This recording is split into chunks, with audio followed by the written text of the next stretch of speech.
Hello, everybody, and welcome back to the Lawcast. This week, we're going back to January 1998 to look at one of the wildest Royal Rumbles of all time. It's the beginning of the Austin era. It's the 1998 Royal Rumble. Hughes, what'd you think of this one? This is a goddamn terrible Royal Rumble, but a fascinating show overall. And really, isn't that more important? Yeah, I think giving us more things to talk about and speculate about is more important than the actual quality of the show. But I do want to just reinforce before we get into anything else that this is one of the worst Royal Rumbles of all goddamn time. It's down there. I think it's better than some of the ones from the mid 90s where they were like bringing in guys who were in their 50s to fill spots, or the year before this, they had all those AAA guys in the match and nobody in the crowd knew who they were. Yeah, that's true. They put them in the second match this time. Yeah. We'll get to the minis match. But in this case, it's part of Vince McMahon during this era had this idea that just like real life, there should be gangs, roving gangs of racial identifying people who would just rove around the backstage area looking for fights with each other, and that would mirror real life. And first of all of these gangs fucking suck. I'm talking about Disciples of Apocalypse, Los Boricuas. The Nation Domination had its moments, but really just because The Rock was in it. Yeah, for the most part. And they're all in this Rumble. All of those assholes. Yeah. They did not have a gigantic roster at this point. Like they really did. They just barely had 30 guys, so they pretty much had to use every single full-time guy they had. I mean, off the top of my head, the only guys who aren't in the Rumble, Triple H is hurt. Shawn and Taker are in the title match. Kane isn't in the Rumble. And that's about it. Like, just about everybody else who's on the full-time roster is in the Rumble. Well, this is one of those things, too, that, like, it always makes me wonder, like, The Rock and Shamrock find their way into the Rumble, but, like, why couldn't you have used the New Age Outlaws or the Legion of Doom? Instead, we got Tom Brady is in the goddamn Royal Rumble. Yeah. Tom Brady, who had been called a jobber by Mark Miro in a promo a few weeks before this, and one of Vince Russo's early despicable work shoots. But, I mean, it's not wrong.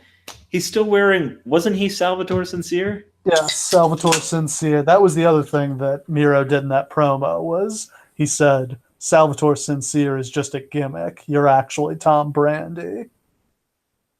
Wow. What? Yeah, really exposed him. I really don't even know what to say to that. Like, that's just a career killer right there. Yeah.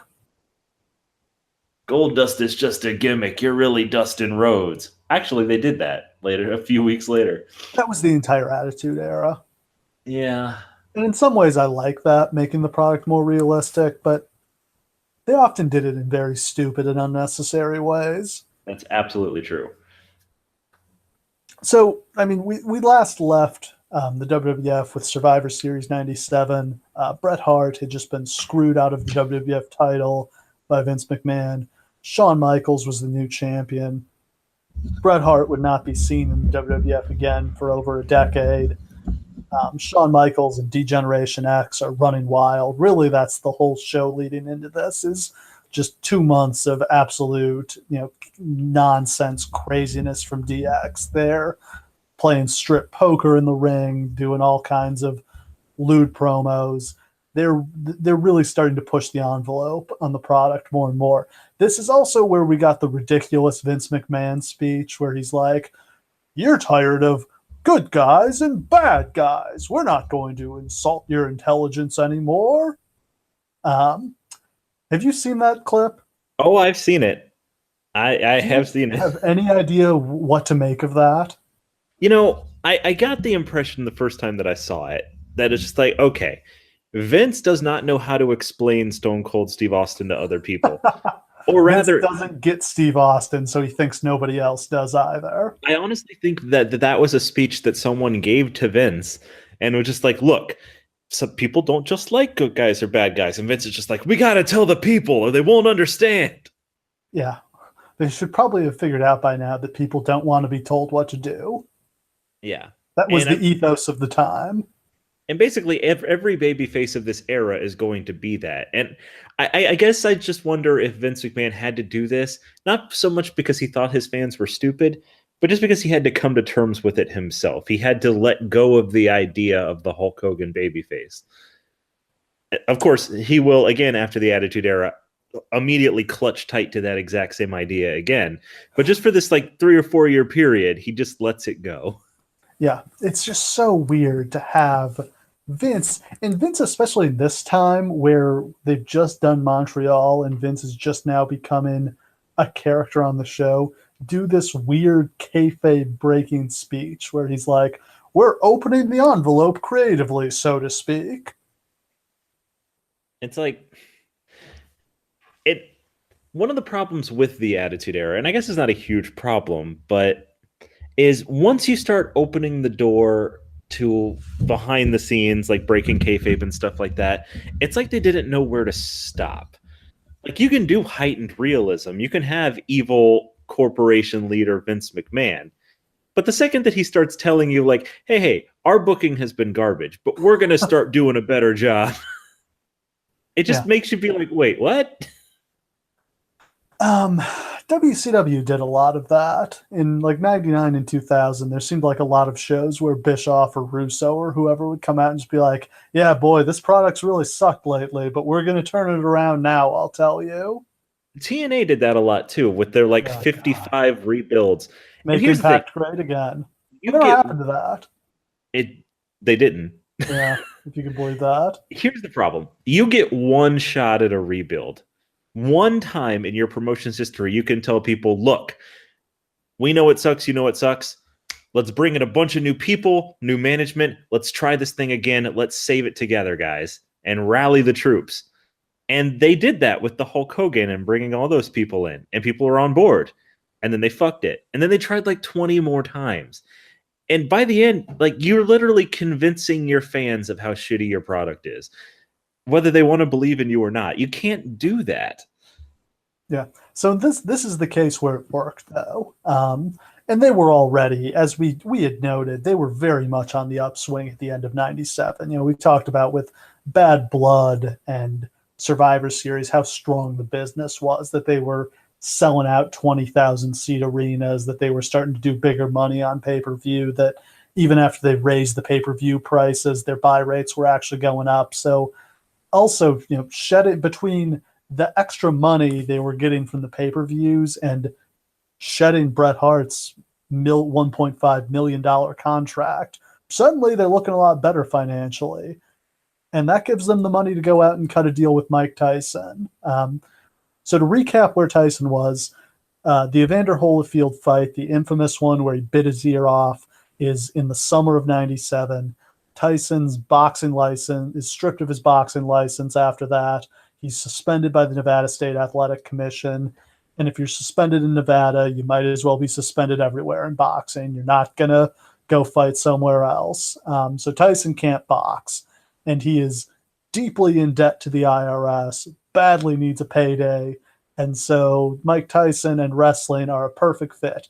Now, WCW could have had him, but Turner Broadcasting didn't want to do business with him. Not because he was a convicted rapist, but because he had just bitten Evander Holyfield's ear off.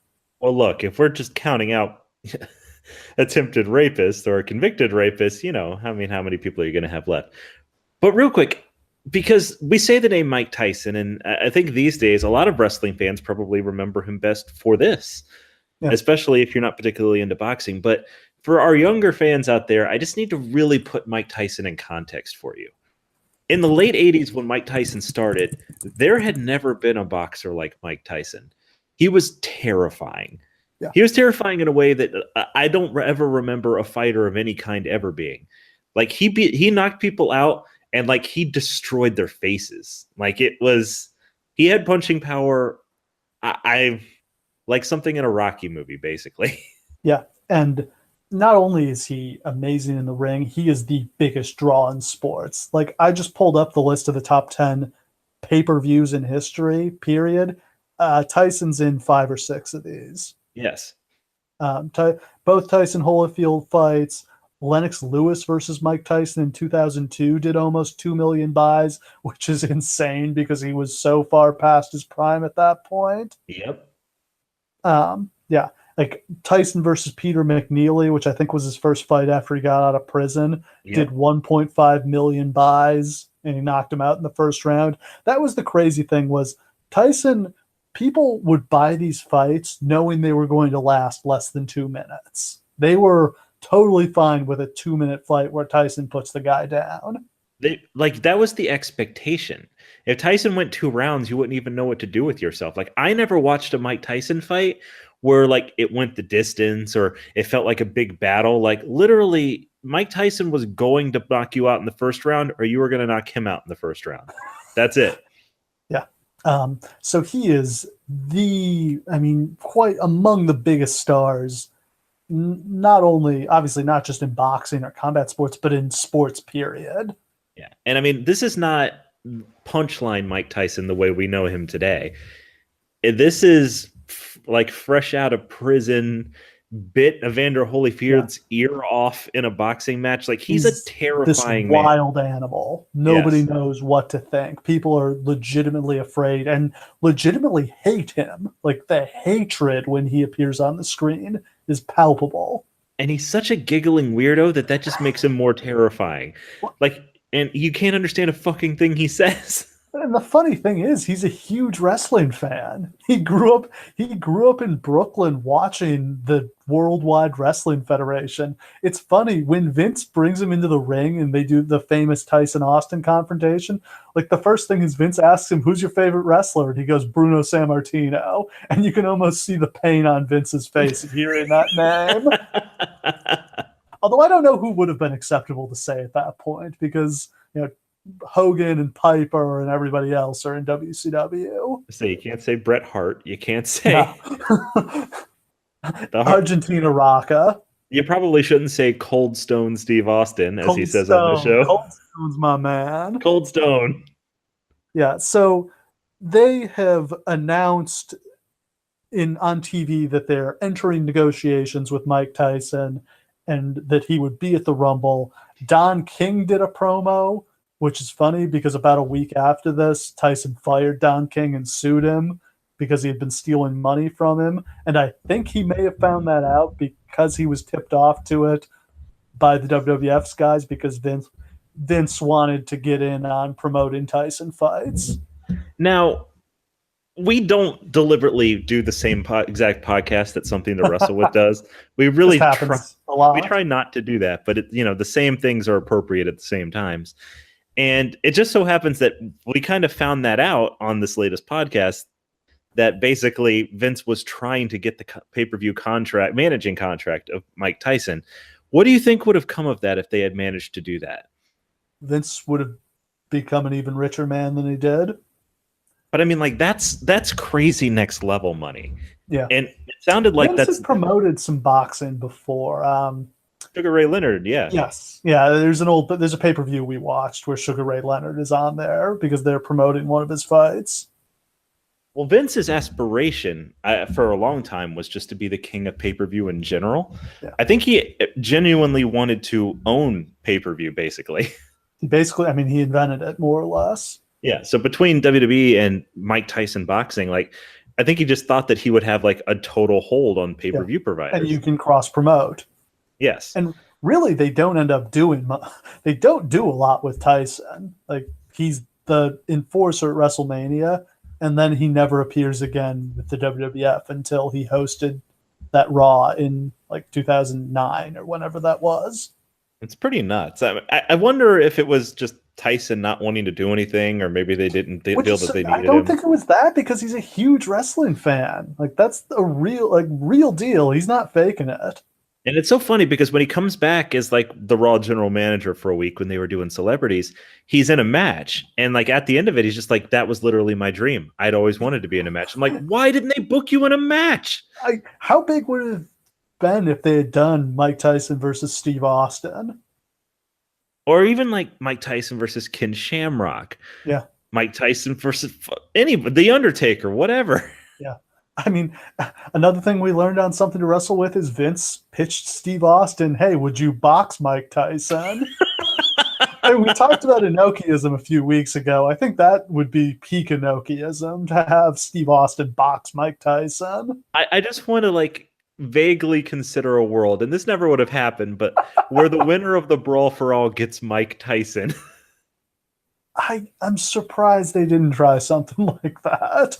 Mike Tyson would have genuinely murdered Mike Barton. Mike Barton would be dead. Who's Mike Barton?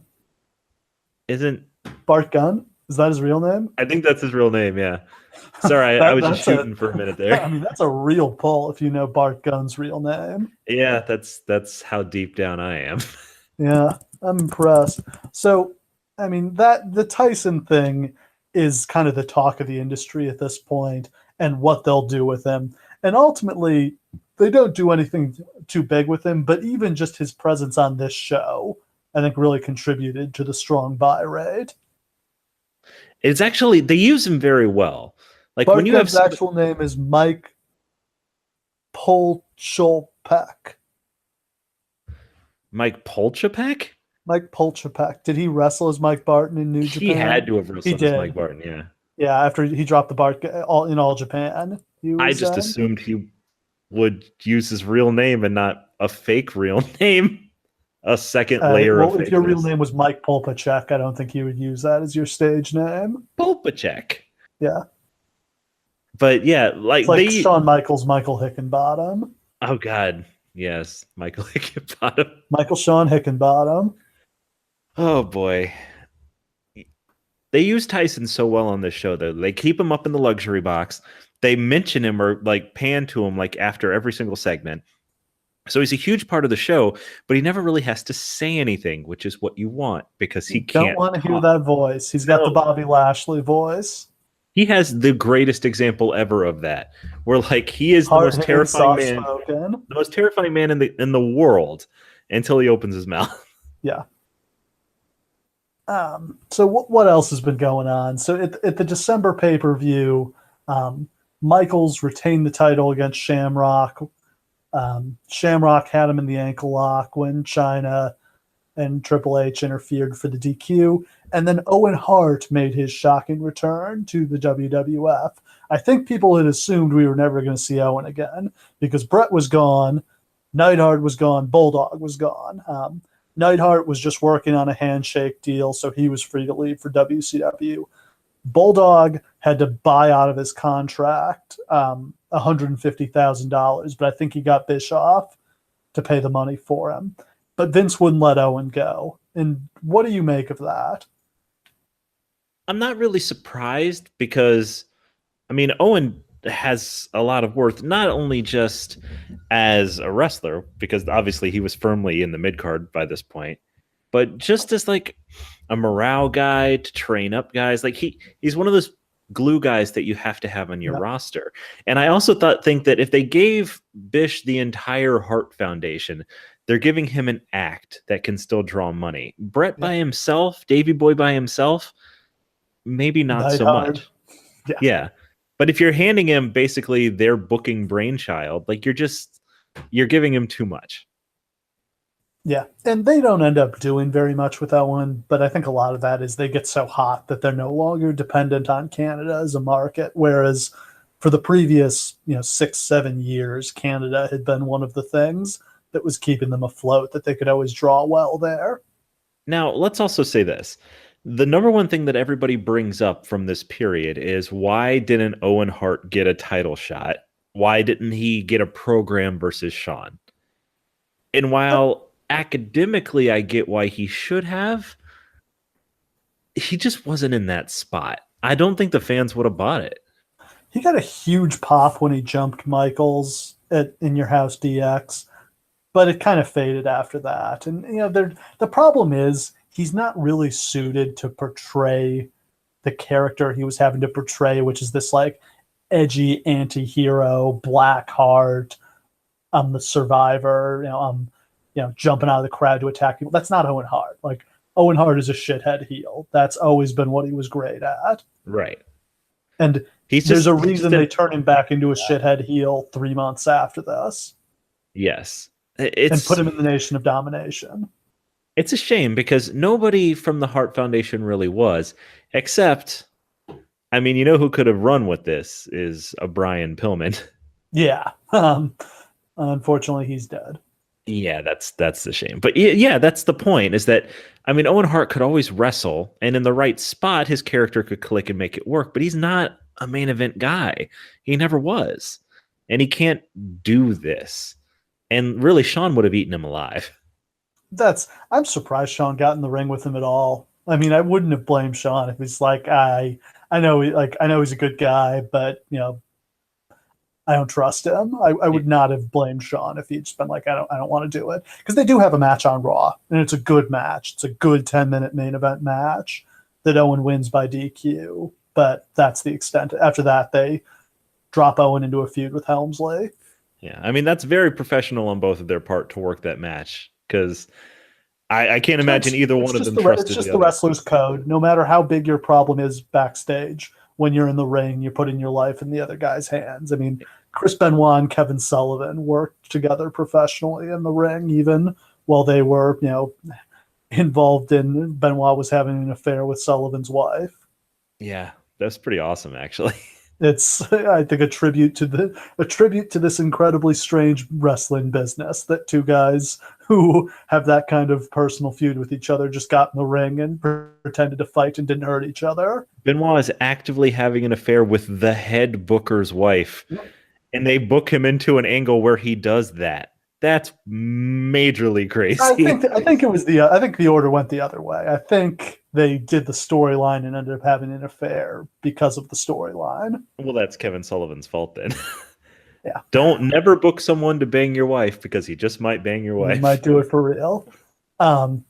So Owen ends up feuding with Helmsley over the European title because Helmsley is now the European champion because Shawn Michaels laid down for him in a match on Raw. Kind of typical Shawn asshattery, but I understand why they didn't want to have their world champion do a job for the European title. But it just illustrated the stupidity of ever having Shawn win the European title. It's actually kind of interesting because maybe that's the Shawn Owen thing they could have done is have Owen like beat him for the European title to kind of get a win. But like you didn't really beat Shawn, I just don't. Why are you gonna have somebody beat your world champion and not win the world title? I mean, it's the kind of thing they sort of do all the time now because they love to have champions lose in non-title matches, but they were smarter about that sort of thing back then. That is true.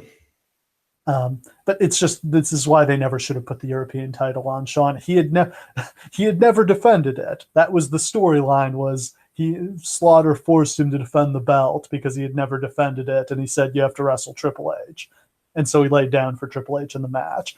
But I do want to bring up, Shawn Michaels, to that point, had dropped 8 titles in his World Wrestling Federation career.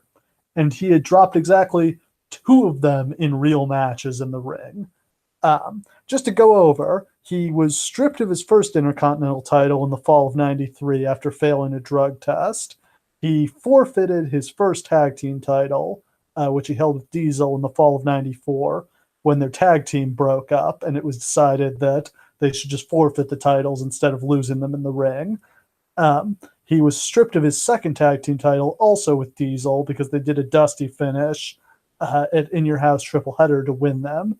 He forfeited his third Intercontinental title in October '95 when he got in the bar fight and got beaten up in Syracuse and didn't want to do a job to Shane Douglas on pay-per-view, so dropped the title, forfeited it. He forfeited his second WWF title when he lost his smile and didn't want to do jobs to Sid and Bret Hart. Forfeited his third tag title in the summer of '97, the one he held with Steve Austin when he got in the fight backstage at Raw with Bret Hart and walked out of the company. And then this thing with the European title. So 2 times he actually lost belts in the ring, and both times he was already booked to get them back a few weeks after that. But who did he actually job clean to? Sid which wasn't. I mean, Sid hit him with a TV camera, but yeah, lost. And Marty Jannetty on Raw. Right. That's quite a thing. But Yeah. honestly, like I'm not trying to defend Shawn Michaels here, who was obviously the biggest shithead in the history of the world during this Even he time. admits that. But at the same time, we're talking about a smaller guy who's trying to cement himself as the top star in the company. I don't really blame him because they're asking him to do a lot more jobs than they ever asked like Brett and Hulk and them to do. I kind of get it. Yeah, I mean, some of these are kind of silly where like him and Diesel, like he's turning on Diesel and their tag champs.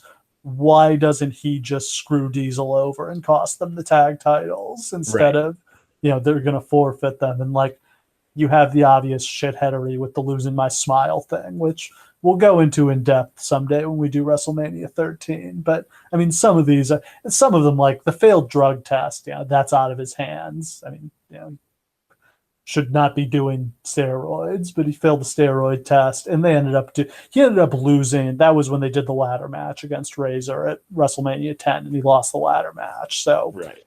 he ended up doing the right thing there. But yeah, I mean, it's not. I don't think it's as bad as it sounds on the surface. It's more of just like a funny historical note. Yeah. So as far as the build-up here, I mean, the big storylines, there's really only two big storylines going. There's Steve Austin versus the World, and there's Shawn Michaels versus The Undertaker.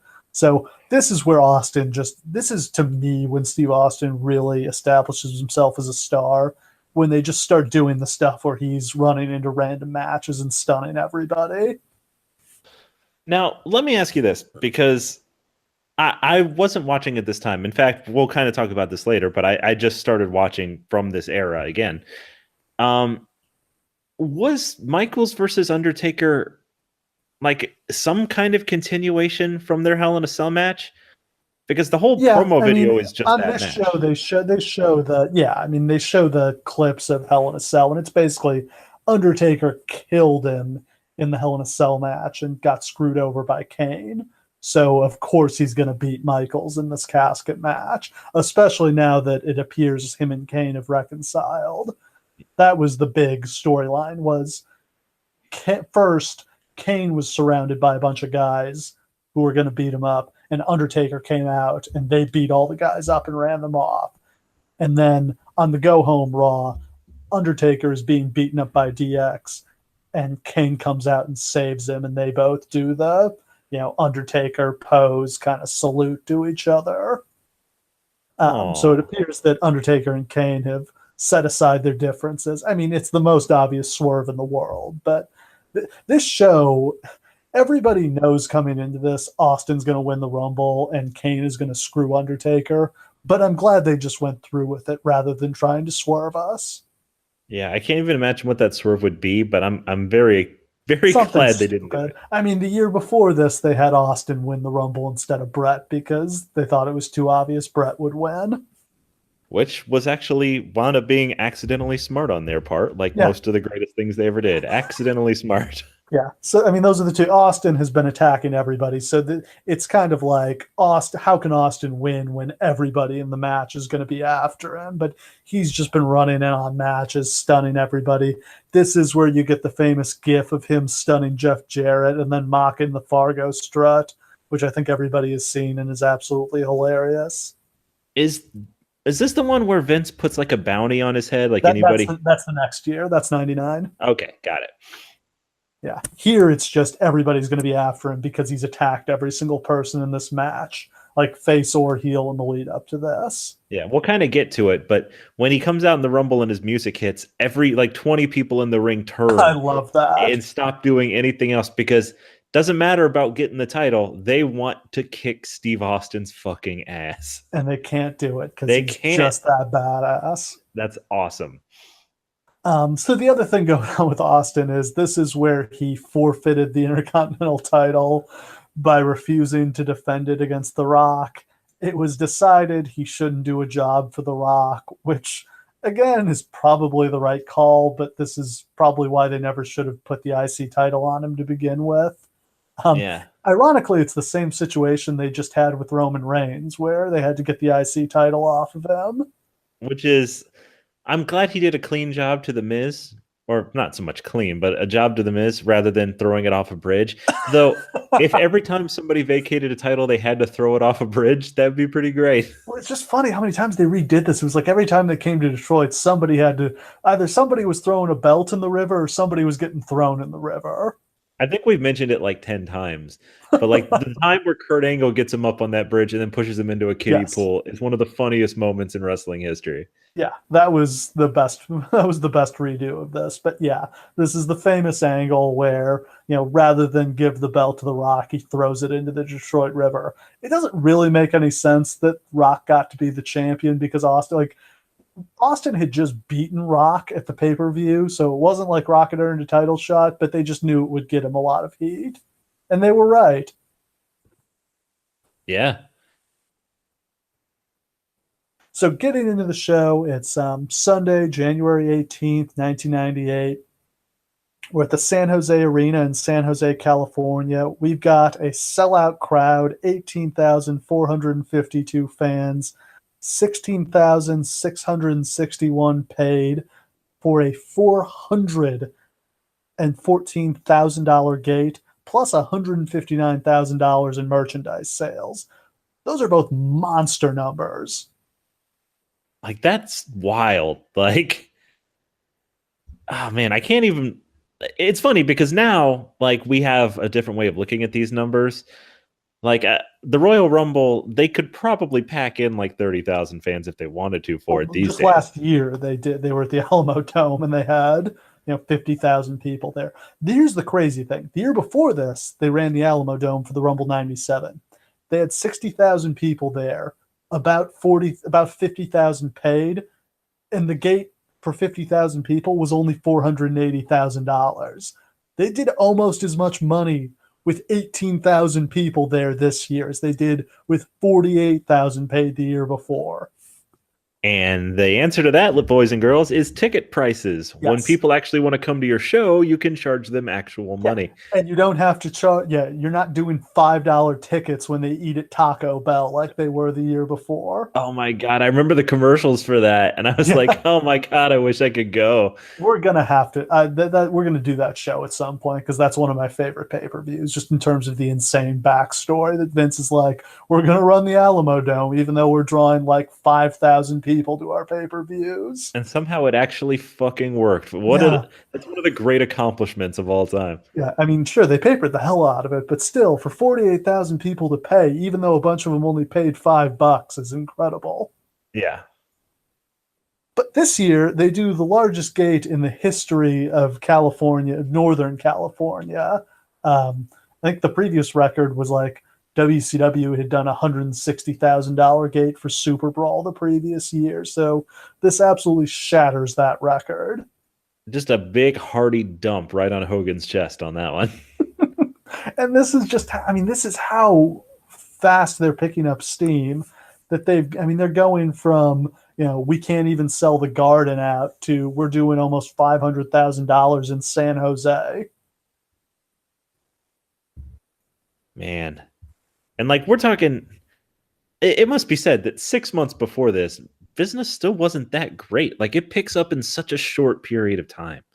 Yeah, 6 months before this, Vince is telling Bret Hart, I can't afford your contract. I'm going to turn this back into a Northeastern territory. And then 6 months later, yeah, Mike, we can afford to give you $1 million. Here you go. They pay Mike Tyson. I've heard numbers as high as $3 million. It was probably $1 million or $1.5 million would be my guess. But to do a couple TV appearances and be the enforcer for a match, they paid him that money. But it paid off. Let's say it was completely worth it. But yeah. Yeah. They did 350,000 buys here, up from about 250,000 the previous year. I believe they've also raised the prices at this point. I don't know if the big four are $35 now, or maybe they were just 30, but they raised the In Your Houses up to $30. I don't know if they did a price increase for the big pay-per-views that corresponded. Probably just WrestleMania was 35 at this point. I think they were doing $30. fucking $35. Wasn't it like 70 before the end? God, I think the Rock and Cena WrestleMania was like 80 or something like that. I paid so much money in these fucking pay-per-views over the years. And then they started giving them away for free. That was $9.99, man. Yeah, and people still complain. They should literally put me on a commercial and I'll just be like, me with a calculator totaling up the thousands of dollars I spent watching fucking JBL wrestle The Undertaker on pay-per-view. It's like, oh wait, you get John Cena versus Roman Reigns for $9.99? Fuck you.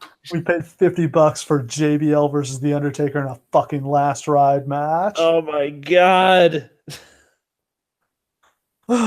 We've got Jim Ross and Jerry Lawler on commentary. No dark match. We open the pay-per-view with a package about the importance of the WWF Championship and showing all the guys who are going to be in the Rumble, which is not a very impressive cast of characters, I have to say.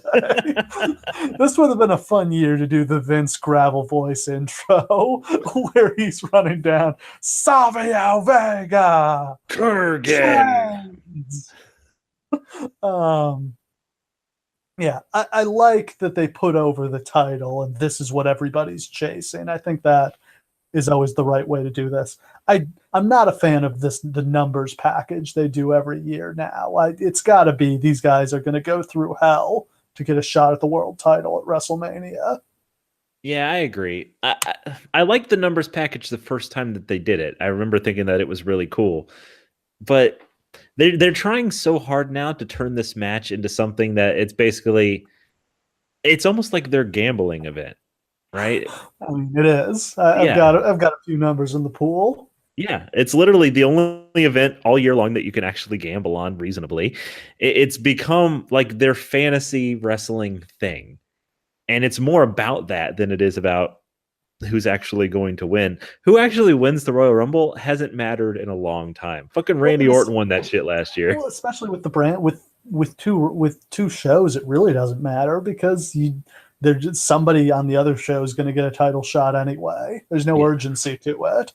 But when there's only one show and only one brand, the winner is suddenly incredibly important. Yeah. So this is why the brand split sucks. Yeah. I mean, the brand split's good in a lot of ways, but man, it fucked the Royal Rumble. 1-800-COLLECT presents the 1998 Royal Rumble. Most 90s thing ever. Guys, remember 1-800-COLLECT? There's a blimp. There's a 1-800-COLLECT blimp in the arena. That's awesome. I wish my dream job is to be the pilot of the 1-800 mini blimp. I mean, I went to minor league hockey a few weeks ago, and we're still rocking the blimp. Yes. Yeah. There's a little bit of pyro with the intro, which is one of those, hey, business is picking up. They're paying for fireworks. Jim Ross and Jerry Lawler welcome us to the show. Mike Tyson is shown up in the suite. He gets absolutely vicious boos. Yeah. And he is so over as a heel. And he does not care at all. No, he's having the time of his life up there. There's just this childlike glee that he's at a wrestling show. And I always this is why I never had a problem with the celebrity guest hosts. A lot of the time they'd be lame or stupid or forced, but every once in a while you'd get that guy who would get in there and you could see clearly that it was a dream come true for them. Yeah. Like Seth Green was like one of those, and even like Shaq is like one of those guys. Jr. Yeah, where they're just like, oh my God, this is the culmination of my life. This is great. And it's so cool to like live vicariously through them that way. Yeah. Opening match, Goldust versus Vader. Let's talk about what the fuck was going on with Goldust. Whoa, he's fucking weird. He looks like he weighs 400 pounds here. He is so fat. Well, the lingerie that he's wearing isn't very flattering. It's got to be tough to find stuff in his size. I almost just wonder if he's just wearing like Luna's underwear, is just stretching it the hell out. Ooh, that would explain some things. But he's literally wearing like a green leotard from head to toe and like a weird like metal cup on his dick. Yeah. Very odd. He had to one up Sting's dick ruffle from Starrcade '97. Give me the biggest dick ruffle. He's got a green wig, like a thong outside his tights. Just Google it and look at it. I remember they had him in this in like one of the WWF video games from around this time. I just remember being a kid looking at it, being like, "What is this character?" This is why I was so fascinated with Goldust, because the character wasn't really around. Like, he's only briefly around here, and then they go back to Dustin. And I was just always trying to figure out, like, what is Goldust? Who is he? Why is he like this? And like, in a way, you could say that that's successful because they do make you wonder. It's just that they never really answer the question. They never really take that mystery and lead it anywhere. Like Goldust, especially when he first debuted and was like an uber hot heel, was a character with so much potential. They didn't have the slightest fucking idea how to pay it off with him. Like, what do you do with Goldust? Yeah, I mean, what they ended up doing is a bunch of really homophobic angles that Yep. got them in a lot of trouble. And honestly, I'll just say this straight up right now. Like, a lot of people have a lot of fond memories about Goldust, and that's cool. Goldust, the character, comes from an unbelievably homophobic place. Like, unbelievably, unrepentantly, Vince McMahon was a homophobe, at least in the mid-90s he was. He's androgynous. Yeah, it's fucked up. I'm not saying that Dustin Rhodes is to blame for this, don't get me wrong, but it's fucked up. And by this point, like, it's so desperate. It's so begging for attention. It's not over anymore at this point. Yeah. Yeah, I mean, they're doing stuff like he came out dressed. It's stuff like he's basically gone crazy is the storyline. Like, he walked out on Marlena, couldn't handle what had happened with Pillman. And so he's now shacking up with Luna, and he comes out in blackface around this time. He comes out in a diaper. He comes out dressed as Sable. Austin puts him in a porta-john and tips it over. Literally got shit on in that segment. Vader's also been getting shit on. This is around the time he does a job in like 2 minutes for Shawn Michaels on Raw. This is into we don't like how much money we're having to pay you, so we're going to bury you and try to get you to quit phase of his career. Now let's say this one thing for Vader. This is the most professional period of Vader's career. Because in any other period of his career with any other company, he would have fucking walked. Yeah, and but here he's just really like, wanted that money. Here he's just like, nah, give me those checks. I'll job to whoever. Yeah, I will be a very high-paid jobber. And I respect that.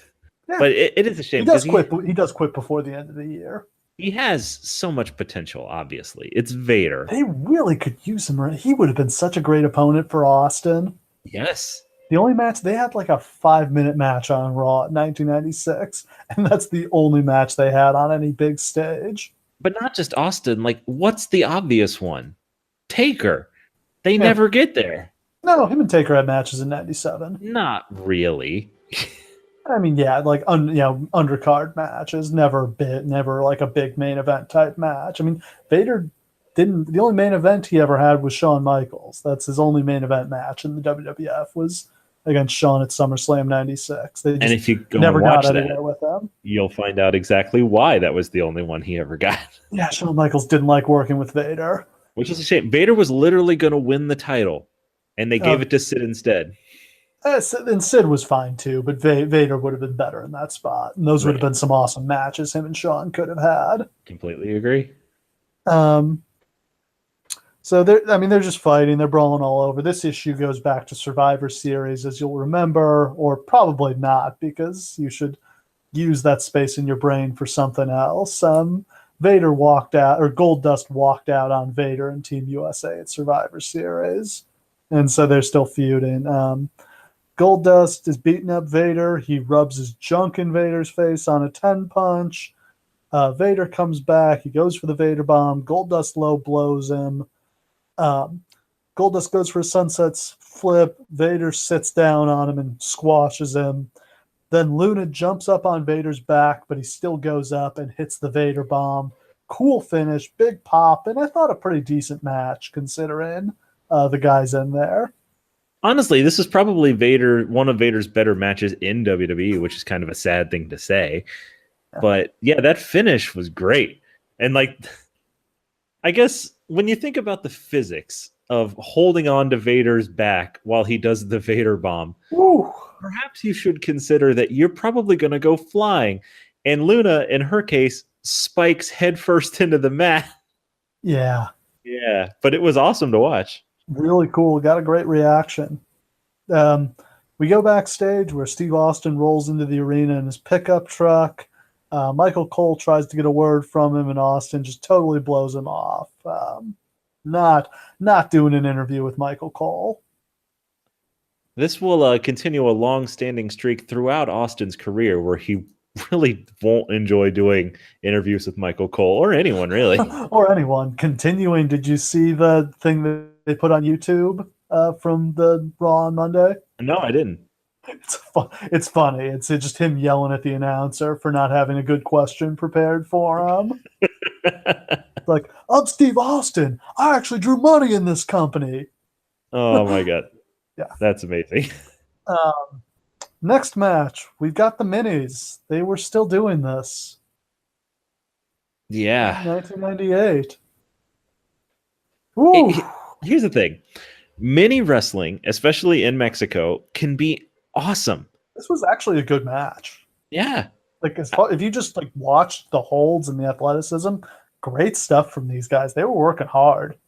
And there are various points where like the crowd's actually reacting to it, despite the fact that they don't know who any of these fucking guys are at all. The commentators don't even know who they are. Yeah, but like literally, like the crowd's popping for stuff, and like there's one part, and it's my favorite thing on the entire show, where like one of the minis does like a springboard spinning head scissors, and they pan up to Mike Tyson in the booth, and he's freaking the fuck out. He's like, "Holy shit! Did you see that?" Like, it's the best. Yeah. So, I mean, like I said, this is their attempt to counter the WCW Cruiserweight division, but it's just, you can't do wrestling for wrestling. You can't do cold matches in the WWF, because in the WWF, the fans expect every single match is there to advance a storyline. Like in WCW, you could just send guys out there and have them wrestle because it was a wrestling-based product, and the fans were more understanding of like, okay, we're just here to watch guys fight each other. There doesn't have to be an angle or storyline. Like here, there's no storyline advancement. It's just a bunch of tiny dudes doing stuff, and the crowd is not going to get into that beyond popping for the high spots. And not just that, but I mean, it's not like WCW ever treated the cruiserweights well, but they didn't actively have people out there being like, look at how small y'all are. Y'all so small. Let's put a big person in there to stand next to you and make you look small. Yeah, King is like, he's going to commit suicide by walking off a curb. Now, let me say that it's very offensive. And King is a horrible person. He really is. But this is some of the funniest King stuff that you'll ever hear. He was actually still good in 1998. Yes. He's literally written out like a stand-up comedy routine about short people, and he's delivering it one after another. This is the only preparation he did for any show he ever called. At one point, JR is even like, boy, you sure did a lot of preparation on these jokes, and he just launches into another joke.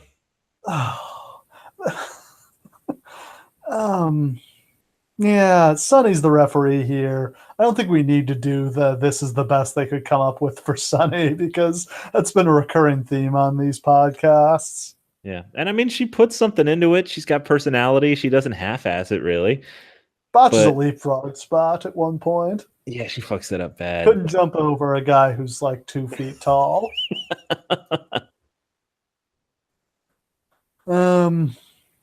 Does anybody care who won here? I don't even know who won. I just watched it today. Max Mini got the pin with a crucifix. It says in my notes, and I'll assume that's what happened. Sure, yeah. Backstage, the Nation of Domination is looking for Austin. They storm into Austin's locker room, but all they find is an Austin foam middle finger. Austin, I often wonder who in their life was such an asshole in real life that they provided the inspiration for all of these Steve Austin like shithead moments like this that are just so great and funny. But it's just like, man, what a dickhead Steve Austin is. Like, if that guy worked at your job, you would fucking hate him. Well, if he just attacked you every single week, yeah. I mean, that The would really boss be is the just worst like- part of my week. Somebody showed up at work and hit me with the Stone Cold Stunner. Like, I run a restaurant, okay? If one of my waiters showed up and was just like abusive to everyone, spitting in the food, telling me to go fuck myself, and then he's just like, but you can't fire me because I'm the best waiter you got, I wouldn't be like, well, he's got a point. Yeah, it's a fantasy. Yeah. Michael Cole interviews Rocky Maivia. We see an argument from the free-for-all where all the members of the nation argue about who would win the Rumble. The Rock ends up talking about Bill Clinton and Paula Jones and says, if you lay down with a dog, you end up with fleas. This somehow foreshadows The Rock being interviewed by Jennifer Flowers at WrestleMania 14. Yes. That's kind of remarkable continuity they came up with here. Also, it so weirdly dates this show because I don't know why. I don't think of the wrestling timeline in the same way I think of like the historical timeline. But this is right around the time of the Clinton impeachment. yeah, the Attitude Era completely coexists with the whole Clinton deal. Yeah, the Attitude Era is launched at WrestleMania 14 by an interview with a woman who is only famous because she had an affair with the president. There you go. Intercontinental title match, Rocky Maivia versus Ken Shamrock. I loved it. Is this Ken Shamrock's best match? Man, him and Rock. They wrestle at WrestleMania and King of the Ring too this year. So they kept going back to this pairing because it kept delivering. I didn't love their WrestleMania match though. I don't like it as much. Like, this is definitely my favorite of the matches that these two had together. And it's so good because they're both really, really green if you think about it. Like, incredibly green. Shamrock has only been, he did a little pro wrestling in the early 90s, but really only been a pro wrestler for a year. And Rock is, 2 years into his pro career and, well, really only a little over a year because he debuted in 96 and, maybe did some stuff in Memphis before that. But yeah, The Rock's 2 years in. It's funny to me how much of the Attitude Era hinges on guys that are either gigantic failures otherwise or totally green assholes who don't belong here. Yeah, but you wouldn't know it just watching this match. Like, they totally have it's not a super long match, but everything comes together here. Oh, it's fantastic. Like, they have great chemistry together. The Rock is at like peak selling. It's funny to think that heel Rock is kind of going to die sometime at the beginning of 1999. And I mean, we'll get like Hollywood heel Rock, but that's not the same. But like, this version of like bump and feed Rock is amazing. He is so hated here. They hate him and he loves it. And like, he's getting it out of him. And eventually Ken Shamrock's going to turn heel and join the corporation. Yeah, that sucked. And the casualness with which they do that, just like, hey, Ken, you should join the corporation. Okay. Yeah. It's a shame because he's so over here. So over. We will continue to come back to the theme that there was a lot of money they left on the table with Ken Shamrock. Like, this guy is a star. Obviously his drawback is his promos weren't good. Like, he just didn't have the voice you expect from a guy who's a killer, but God, he looks amazing. And his matches are, perfectly respectable for a guy who's just learning to work. And holy shit, does he have a character that the crowd responds to? Oh my God. Like, literally his entire character is babyface fire from start to finish. That's genius. Yeah, he screams and the crowd comes to him.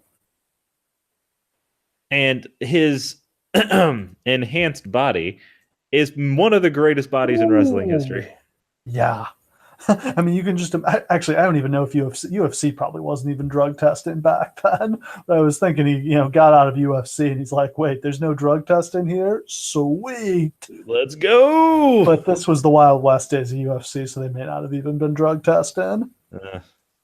But they have a really good back and forth match. There's interference. Rock hits Shamrock with brass knuckles, puts the knucks into Shamrock's tights, but Shamrock kicks out at 2. Belly to belly suplex from Shamrock. 1, 2, 3. Monster pop from the crowd for Shamrock's win here.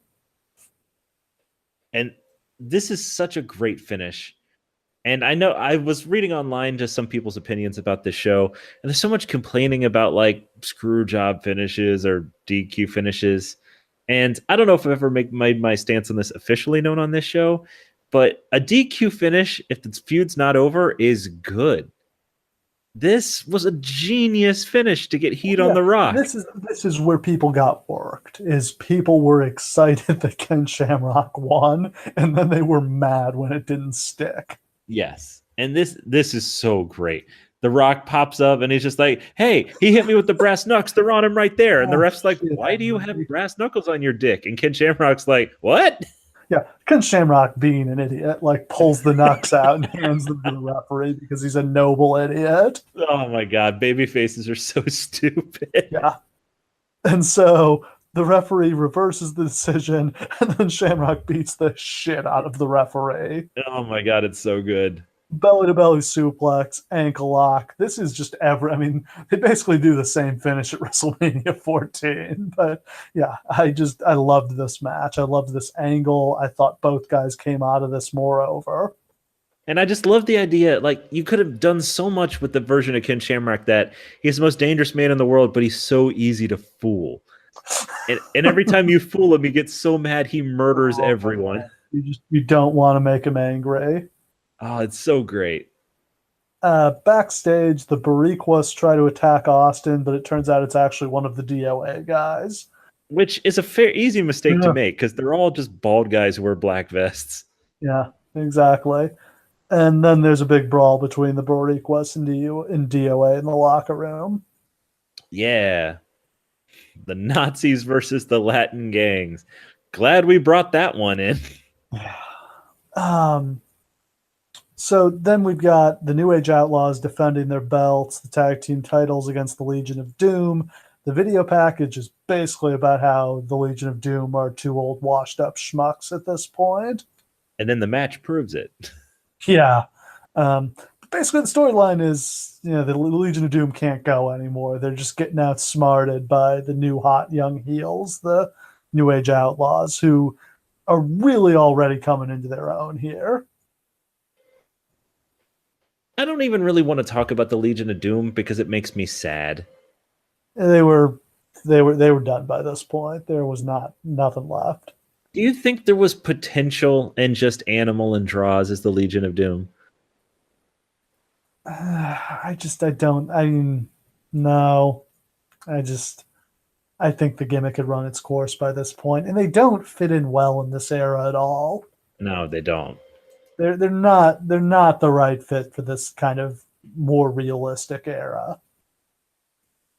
They will eventually try to become a better fit for this more realistic era. Playing on Animals or Hawk's real life drug problems. And having him pretend to commit suicide / get murdered. That's kind of one that doesn't come up as much as it should when people talk about terrible stuff from this era. When I was watching back, and obviously everybody knows about that moment, but when I watched it in context, I was like, he's really climbing the Titantron. He's really up there. And does Draws go up there and push him off? Yeah. And after Draws has been dealing him drugs, right? Yes, exactly. He was the secret drug dealer. All the way back to the NWA, apparently.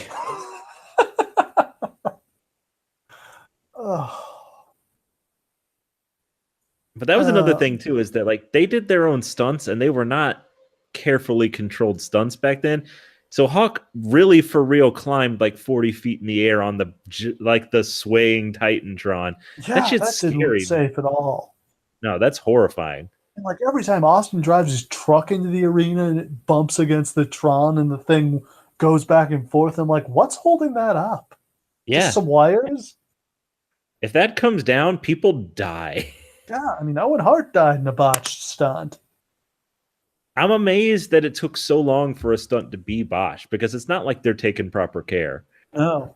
I mean, right around this time they did the dumpster bump with Foley and Funk, and like all they did was fill the dumpster with, peanuts, like the things you stuff a box with when you ship. I think they got pretty messed up by that.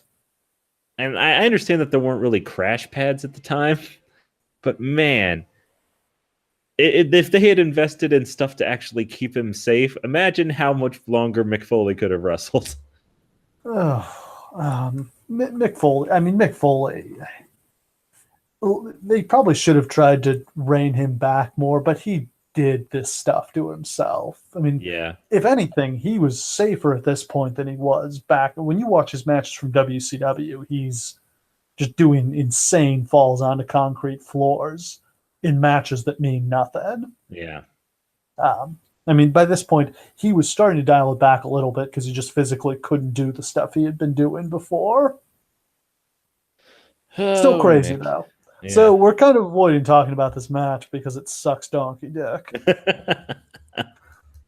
Yeah, the Outlaws win in like 5 minutes. And I mean, the Outlaws really aren't the Outlaws yet. They don't actually win. They lose by DQ because Road Dogg hits one of the LOD guys with a chair. Yeah, it's. I mean, look, like they're not really the Outlaws yet. They're not really what they would become. They're not even a part of DX yet. That doesn't happen until WrestleMania. Yeah, they're just kind of assholes. Yeah. I mean, for cheap heat here, they wear Packers jerseys. This is just a few weeks after the Packers had knocked the 49ers out of the playoffs. Good heat. Yeah, always. I mean, this was what they did like every week at this point, was wear the opposing, wear the rival sports team's jersey, which nobody really does anymore. Yeah, maybe it's just because fans don't respond to cheap heat the same way anymore. I don't know. I think somebody should try this. This sounds like a great gimmick for Dolph Ziggler. Absolutely. I mean, man, if they had the show in like Minnesota, like that's such a great time to wear an Eagles jersey and be like, "Hey, you guys are hosting the Super Bowl, but you're not in it. Beat you." I'm sure Minneapolis has to get a WrestleMania soon, right? God, I would imagine. You know what? Beautiful new stadium and like the history in that town and all the guys they can induct into the Hall of Fame. Like, I know that there's genuine competition for WrestleMania these days, and so the same cities tend to always outbid in order to get them. Yeah. New Orleans, it sounds like they're going to go back to New Jersey next year. But God, it would be so great to have it somewhere within 500 miles of my house. Just put it in like Chicago or Detroit or St. Louis, just anywhere but the bottom of the country. So I don't think that they can't do Chicago. They can't do an outdoor show in Chicago in late March, early April. The weather's. I'm shocked they do New York because it could easily snow and ruin the show. Right. But yeah, can't do Chicago because it's outdoors. Indianapolis is probably too small a market for them to go to at this point. Yeah. And it's got to be not just the stadium itself, but like the infrastructure to bring the whole weekend with them. Detroit, I'm surprised they haven't gone back to Detroit again, considering the 2 times they did Detroit were 2 of the biggest WrestleManias ever. I don't think Detroit can afford them. What? I don't think Detroit can afford to pay for it. That's actually true, is Detroit's not going to be giving out tax credits. Yeah. Whereas, I mean, Orlando and New Orleans seemingly don't mind writing a big check. Man, we really don't want to talk about this match. We're through it. We're on to the Rumble. Yay! All right, it's the Royal Rumble match. How do you feel about I think the Royal Rumble. This was like one of the few times it was okay for the Rumble to not go on last because of the angle they were shooting in the main event. But absent that, I think the Rumble should always be on last. Much like the famous Jericho and Triple H having to follow the Hulk Hogan and The Rock, the Royal Rumble is an attraction that can't be followed. I don't think there's really any singles match you can put on that's going to be more important to the fans than the Rumble is. Yeah.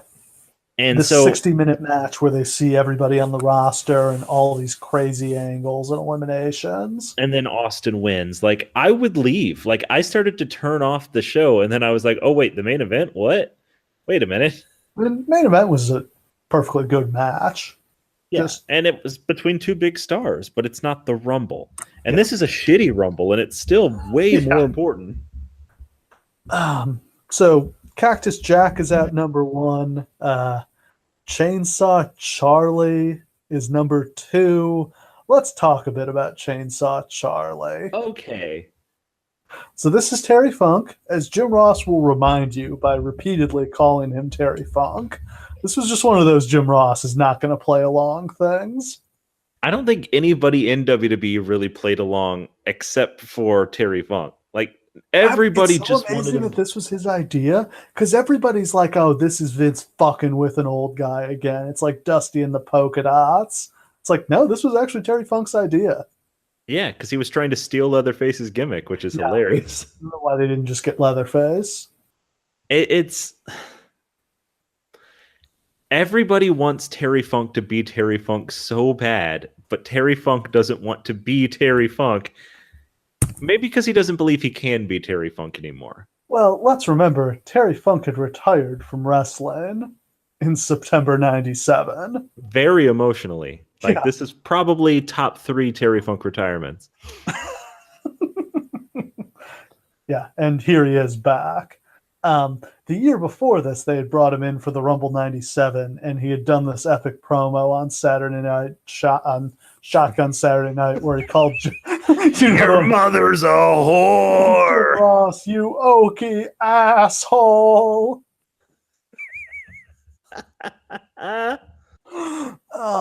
So here he's Chainsaw Charlie. He's got the gimmick chainsaw that sparks when he hits the button. He brings the chainsaw into the ring, which, hey, it's legal because it's no disqualification. Cactus like sword fights him with a chair, and then they proceed to hit each other with just despicable unprotected chair shots. And they do this like, hey, we're best friends, so it's okay for us to hit each other thing. We're just like, all right, I hit you. Fair is fair. Here's the chair. Go ahead and hit me in the face, which is kind of charming. But really, you just kind of wish that Terry Funk would go away. Yep. And yet, 8 years after this was the ECW One Night Stand show we did where he was in that match? Yes. He will continue main eventing longer than Mick Foley does. Ooh, is Terry Funk still wrestling? Yes. Yeah? Is he like 70 at this point? Not really, but he's doing like indie shows in Texas off and on. Comes in and punches people. Yeah. Now, I do want to say this because I'm fascinated by Cactus Jack in WWE because there are parts where Cactus Jack is more over than Mankind is. Oh, yeah. Oh, my God. But like Mankind is whenever he brought him out, when he did it for the Garden show we did in the fall, and when he does it in 2000, because it's like Mankind is a fun, lovable, broken down oaf, but when he brings out Cactus Jack, shit is going to get real. Yeah. So, I mean, he's awesome. I don't necessarily think that Cactus Jack should have been like Mick Foley's primary persona. But it's just whenever he's best there, in doses. I think it's best as this is the A-bomb. Like this, he doesn't want to bring it out because he doesn't want to go to that place, but he will if he has to. It's like a Hulk to his Bruce Banner. Yeah, literally every single match that Cactus Jack is a part of is good. Yeah, in WWE history, that's just how it is. There weren't very many of them, and if anything, he's underutilized because like Cactus Jack never wrestled the Undertaker. No. Cactus Jack never wrestled Steve Austin. Yeah. It's amazing they never got there. He pitched Vince on wrestling Austin and like turning heel and doing Cactus Jack against Austin at WrestleMania 2000. He wrote about it in one of his books, and Vince just didn't want to do it. And I mean, he had kind of just done that, so it was probably too soon then. Yeah. But Man, I don't know. And I'll just always remember the last great thing that Mick Foley did was Randy Orton versus Cactus Jack, right? Yeah. I And mean, that was whenever amazing. whenever he pulled out that Cactus Jack persona, like, business is about to pick up. I say you could say that he made Triple H and Randy Orton with that persona, which is pretty great. Yeah. Tom Brandy is number 3. He's eliminated after about 10 seconds. Do you remember he was on the team with Tom Zank and Shane Douglas at Halloween Havoc 92? I do. The one where they beat all of the The 3 douchebags, as I dubbed them. Michael Hayes, Arn Anderson, and Bobby Eaton, who the fans coolest loved so much. Ever. Oh my god! And did he get the pin in that match? I believe he did. Yeah. Fuck. He pinned Arn Anderson with like a Fez press. He has a win over Arn fucking Anderson, and he'll go on to be Salvatore Sincere like 4 years later. So did the Renegade. Arn Anderson was way too generous. Yes, he was. He should have done some Shawn Michaels politicking. Yeah. Rocky Maivia comes out number 4. He's already had a match tonight, and they're putting him in for 50 minutes here because somebody's got to carry this thing, and he carries it. It's important to remember in context, too, because if you just watch this, you'll be like, all right, it's The Rock. The Rock was not The Rock in January 1998. He's only come back from injury in like September or October and turned heel, and only in the last few weeks really started to pick up momentum. And let's just say 5 months from this point, he'll be our like head-to-head number 1 baby face in the company. And 3 months after that, number 1 heel. Like, it happened so fast with him. Yeah, it's a remarkable rise, but he had the talent to do it, and they just needed to find the right character for him. And you can see it here. Thank goodness there's nobody in his way to the top, because I mean, there's no glass ceiling for him here. And they're so desperate for anybody to take that spot. Yeah, I mean, as we point out, it's kind of insane that this match comes down to him and Austin, but there's really nobody else for it to. They have no other heels, and there's no one else in this match. The only other heel they have who's kind of over is Triple H, and he's got a bad knee and can't wrestle tonight. As we go through the list of people who are in this match, I just want you to silently at home in your head think, should this person have been one of the final 4 entrants in the Royal Rumble? Just kind of, tuck that away, keep that idea in the back of your head. Next up, we've got Headbanger Mosh at number 5. That's a big no. Yeah. He's popped up on our podcast before as well. We're kind of doing greatest hits here. Unforgiven 99, he was Chaz, who was the pariah of the locker room after being falsely accused of beating his girlfriend. That is one of the greatest out of context things we've seen on any show. Where somebody's doing a promo and it's like, hey, Chaz, and they start beating him up. You don't even get to see him. You just pan over, he's getting his ass kicked by 10 guys, and you're like, what the fuck was that about? Yes. He would also later team up with D'Lo Brown as part of the tag team Lowdown. Managed by they came to the ring in sweatpants. That was their gear. Oh my god, I love Lowdown. Managed by Tiger Ali Singh. That is D'Lo Brown. D'Lo Brown tried so hard to make Lowdown work. Oh, that was his X factor. He was going down with that shit. Phineas Godwin is number 6. He's got basically the Deliverance theme, like the sad, slow, evil country song, because the Godwins are heels now. What a depressing run of people this is. 8 Ball from DOA is number 8. This is one of the Harris brothers. I don't know which one. Actually, let me just point out now that this Royal Rumble sets a very prestigious record. Do you know what that is? Most white supremacists in one match? That's probably true, though I couldn't identify. Who knows? This is the Royal Rumble with the most people who only have one name in Royal Rumble history, with 11. God, how did you find that out? I'm literally looking at the list and I counted it and I went through all the other ones and did it too. Okay, I believe it. Cactus Jack gets eliminated when Funk pulls the rope down on him. Disappointingly early, but perhaps it's to set something up. Ooh. King claims that someone has taken out Steve Austin backstage. I love that they're trying so hard to convince the audience that the thing that they desperately want and bought the show to see isn't going to happen. To the point where every time somebody's music is about to hit, King's like, it's not Austin because it's not going to be Austin. Yeah, Blackjack Bradshaw is number 8, With and with his mustache. a brutal mustache. Yeah, we've talked about like Bradshaw, but how could they not find a decent? Like, is it that hard to just push Cowboy Bradshaw? Yes, apparently.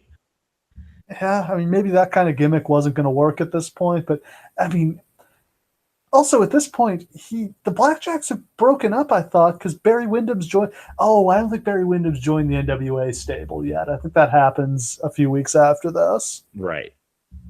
Owen Hart is number 9. He gets attacked by Jeff Jarrett, who I guess he was having a feud with, but I don't remember it. And it's part of this NWA invasion storyline, Oh, which we're going to have to cover in more sake. detail another time because it's one of the stupidest fucking ideas. Yeah, so Jeff Jarrett has won the NWA North American title. This is the best part is they do an NWA invasion and then they can't even get the NWA title. No, they should have just lied and said it was the NWA title. Who's the NWA champion at this point? Is it a Japanese guy? It's not yet. Is it Dan? I thought it was Dan Severn for like 6 years at this point. This may have been Dan Severn actually, because it doesn't go on the Japanese guys until the thousands, when like Tenzan and Kojima hold it for like 50 years. Yeah, I don't know what the fuck was going on with the NWA title that they couldn't get it for their invasion storyline. That's a great question. Yeah, I mean this storyline is ill-conceived to the point where everyone just assumes this must have been a Vince Russo rib on Jim Cornette. But it was Jim Cornette's idea. Apparently, I mean Cornette like still rants and raves about it, but yeah, I mean everybody else who was around at the time says like, yeah, Cornette wanted to do it. Yes, this is part of Dan Severn's 1,479-day reign with the NWA title. And I swear I don't remember him bringing the NWA title when he showed. I guess by the time he actually comes in, they've dropped this. Yeah, because they're referring to him as like the true champion or whatever when he comes in. Jesus. Steve Blackman's number 10. There's really nothing going on. The ring is just filling up. And that's kind of the story of this Rumble is there's just 20 guys in the ring the whole time. Yeah, and they're not doing shit. No, like it's just guys leaning on each other. It really makes you appreciate what they do now. Like these days, everything is very carefully choreographed. And on one hand, that does kind of detract from the realism of the whole situation. But on the other hand, something happens during every 2-minute period. Yeah. You know, somebody comes in. It's really hard to work when there's more than a couple guys in the ring because it's just not safe to take bumps. You're going to take somebody's knee out. And like these guys are not doing a good job of it either.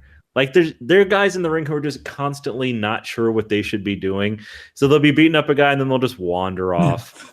It never seems like anybody's trying to win the match. Yeah. When Mark Marrow comes in the ring, he spends the whole time dancing in the corner.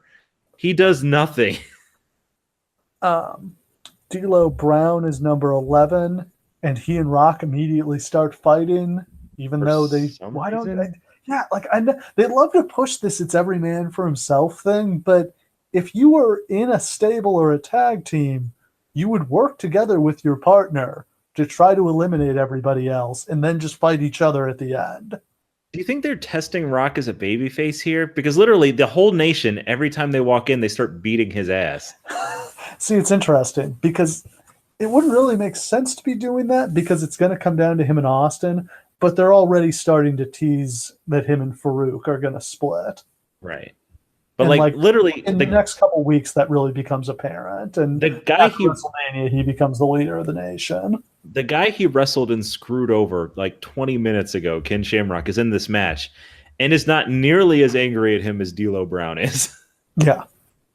It's They, weird. they did that angle on the free. Didn't they? I think they showed a video from the free for all where like all the nation guys yelled at each other about who was going to win tonight. Yeah. Kurgan is number 12. Uh, The Jackal is not with him. Kurgan sucks. yeah, they try to do the Andre spot with him where like nobody can get him out and he's a monster. The problem is Kurgan doesn't even seem to understand how to punch a guy. No, Like everything he does just looks painful. Not in like a stiff way, but in just like, oh my God, this guy doesn't know how to work kind of way. his body looks painful. His existence looks painful. He just looks wrong. He's got this really tiny, like dainty lower body and this like weird stretched out upper body and this weird head. Like, I'm not trying to make you feel Kurgan, if you're listening to this right now, I'm not trying to make you feel bad about yourself. I'm just saying that like I don't get how anyone could buy Kurgan as a monster for real. This is around the time I think he kind of signed his death warrant with the WWF because he showed up to the company Christmas party and it turned out he could really dance. And that was how he ended up being part of the Oddities, according to Don Callis. But he got more over with the Oddities than he ever was before. True, because this monster push was not working. No. Mark Miro is number 13. JR says Miro needs a charisma bypass. Oh my God, I spit my drink out on the TV when he said that. Dude, JR was just fucking burying everybody tonight. Just fucking machine gun JR. Which is my favorite Jim Ross, when he just like is just shitting on guys he doesn't like on commentary. Yeah, my wife, who mostly listens to wrestling while it's in the background while she's doing other things, looked up in the middle of the show and was like, man, I miss JR who would just subtly bury everyone he didn't like. Not JR who buries himself by not knowing any of the moves for the match he's calling. But he used to be so clever that he could sneak it in and you never even fucking noticed that he was burying the guy. Yeah. Kurgan gets some eliminations. He throws out Blackman and Mosh. Shamrock is number 14. He knocks Kurgan down with a kick, and then they do the Andre spot where everybody gangs up and eliminates Kurgan. That's the most exciting thing that happens until Austin comes in. Headbanger Mosh is number 15. No, Headbanger Thrasher. Mosh is still in there. God, Mosh. That's the thing. Everybody lasts 20 minutes in this match. Yep. Sable is at ringside to take attention away from the match. Normally they don't allow managers, but they make an exception for Sable. Mankind is entrant number 16, so this is the famous spot where all three faces of Foley enter the Rumble. And it's a cool spot. It is. When the fans realize what's going on, they love it. Yeah. This is the best thing they did in this Rumble. This was really clever. Especially since you don't have 30 people to put in this thing. No, because let's put in the next two guys they were going to put in those spots going to be. I would love to see this done again, though. Just like somebody get thrown out and come back as like a prior gimmick or something like that. Yeah, just like they come back under a mask. Mm-hmm. Just the only Mr. America the only guy who comes has out. that is like, yeah, Cody could have done Stardust and Cody Rhodes. There's not a lot of guys who have gone through, like Sami Zayn could do Generico. That people would pop huge if Generico came out. Yeah. I think this will be done again at some point. But that's the one that's what's kind of surprising is nobody else has ever done this, right? No. Because every other like, kind of clever Rumble trope they have run into the ground at this point. I would just love to see like Kane's last Rumble. He comes in as Kane and then comes back as like Dr. Isaac Yankem DDS. I could have done Corporate Kane and Masked Kane. There you go. They're different people. Yeah. Mankind eliminated Funk as soon as he showed up. So Funk lasted 30 minutes. Which is hilarious. Pretty solid for a guy in his 50s. But he spends the entire 30 minutes just sitting in the corner. But like, hey, it's 30 minutes. Yeah. Goldust is number 17. It's rare to have so many guys from the undercard also in the Rumble, but like we said, they didn't have anybody to fill these spots. Could have had some minis in here. God, how would you get one of them over the top rope? That's right. That's So low the to the genius. ground. Mankind is eliminated by Gold Dust. Once again, pretty quick elimination. Suspicious. Yes. Jarrett is number 18. He's all alone. Nobody else from the NWA stable because they haven't brought in the Rock and Roll Express yet. Jeff Jarrett in WWE is a giant dork. He looks like shit here He with his never gets fucking over. greasy ponytail and his. I don't even know how to describe his ring gear here. It's not even like the kind of classic loser Jarrett ring gear where he's got the weird collar and like the kind of the suspender type things over his chest and back. Yeah, he looks terrible here. It's like a pleather leotard that ends in shorts. It's odd. Yeah, just looks like trash. Owen Hart runs back out, attacks Jarrett, and throws him out. Pretty big pop for that. Owen's actually pretty over here. Absolutely. Then Honky Tonk Man comes out at number 19, gets no reaction because they had given away that he was in the Rumble on the Raw Go Home Raw. They were doing a segment where they were drawing everyone's numbers, and Austin showed up and ruined the draw and beat everybody up and started a huge fight. But Honky Tonk Man came out during that. So they revealed their surprise entrant before the show actually happened. Let's just talk about the sophistication of booking and how things changed. Because in a few short years, the Rumble is going to become something very different. And that kind of starts with 2001, which is my opinion, the greatest Rumble of all time. Yeah. The Honky Tonk Man spot in that Rumble is so cleverly put together. And it's so genius, and he's so over, and it works. So remind me, he comes out and Kane gets his guitar and smashes him with it? Yeah, he comes out, and it's just Kane in the ring, and he cuts a big promo and does a big dance, and he plays his guitar. He's and he singing his song, and Lawler's singing along with it on commentary. Yes. And then, Kane hits him with a guitar and chucks him over. And it's short and it's sweet, and people love it. Yeah. Whereas here, he just comes out and no one cares. Yeah, he's just a guy. As he's coming out, Triple H limps out on his crutches. Triple H is recovering from a dislocated knee and has not been wrestling for the previous couple weeks. He's just been using those crutches as a weapon all the time. But his knee clearly is fucked up because he's like wavering it hugely. Yeah, this is a real injury. I mean, of course, at the time, because he's a Click guy, anytime one of them gets hurt, people's immediate reaction is he's faking it. He was supposed to job somebody, he didn't want to do it. But yeah, this was a real injury. So it's super irresponsible for him to be destroying his crutches and then just like bunny hopping up the ramp. Yeah, not great. Rock tosses Shamrock with just kind of no fanfare. They could have really pushed Shamrock here, and they didn't do it at all. Yep. Just kind of story of his career. Helmsley breaks one of his crutches on Owen's back, and Owen is eliminated. Ahmed Johnson is number 20, and I always forget he was still around in 98. He looks not like for long. Shit. He's put on so much weight. He's put on so much weight that when he comes in, they pan away from his body and up to his face. Yeah, Vince is directing. He's like, nobody wants to see that. Oh my God, it's so bad. And I feel horrible for him. Like, he looks like shit. Yeah, he's just come back. I don't remember if he's just come back. I don't remember what was going on with him. Very soon he will be feuding with Booker T over the letter T. Yeah, he gets. I think he gets injured again in a couple weeks after this, and they've just had enough and release him. Can't blame him.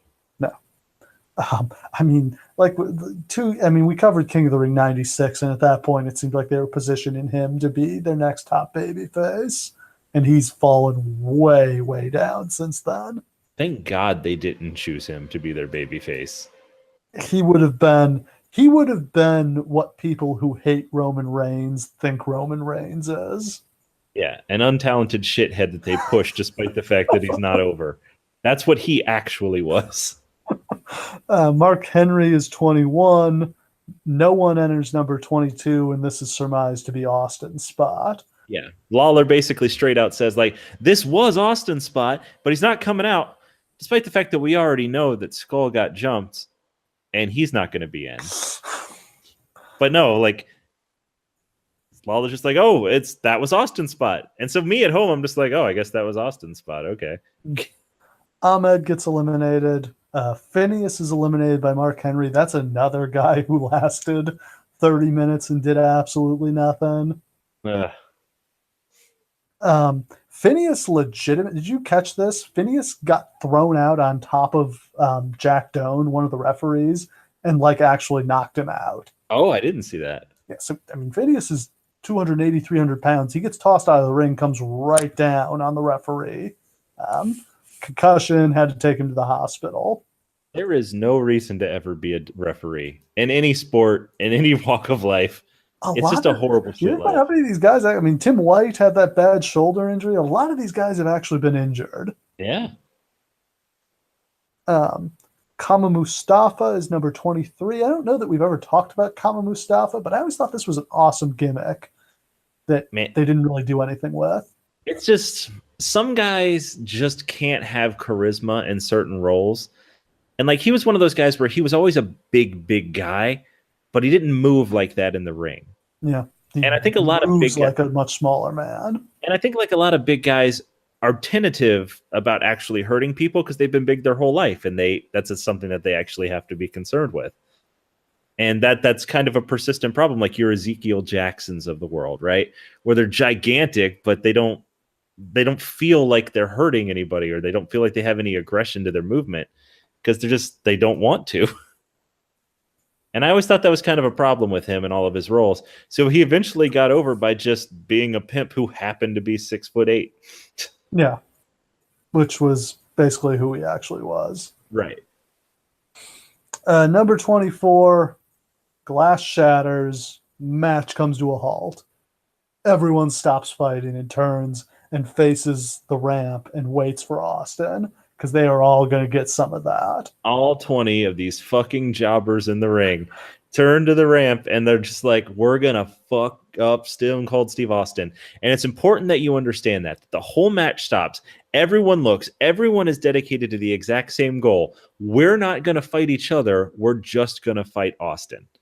Austin slides into the ring from behind, beats up like people, and then everyone instantly forgets that they care about Stone Cold Steve. That's my problem, and it's probably unworkable because, like, he can't fight off everybody. Yes, he can. Yes, he can. Okay, yeah, he could have. But yeah, that's my problem. Still in the match? Thrasher, Mark Marrow. Everybody just forgets about this after 10 seconds.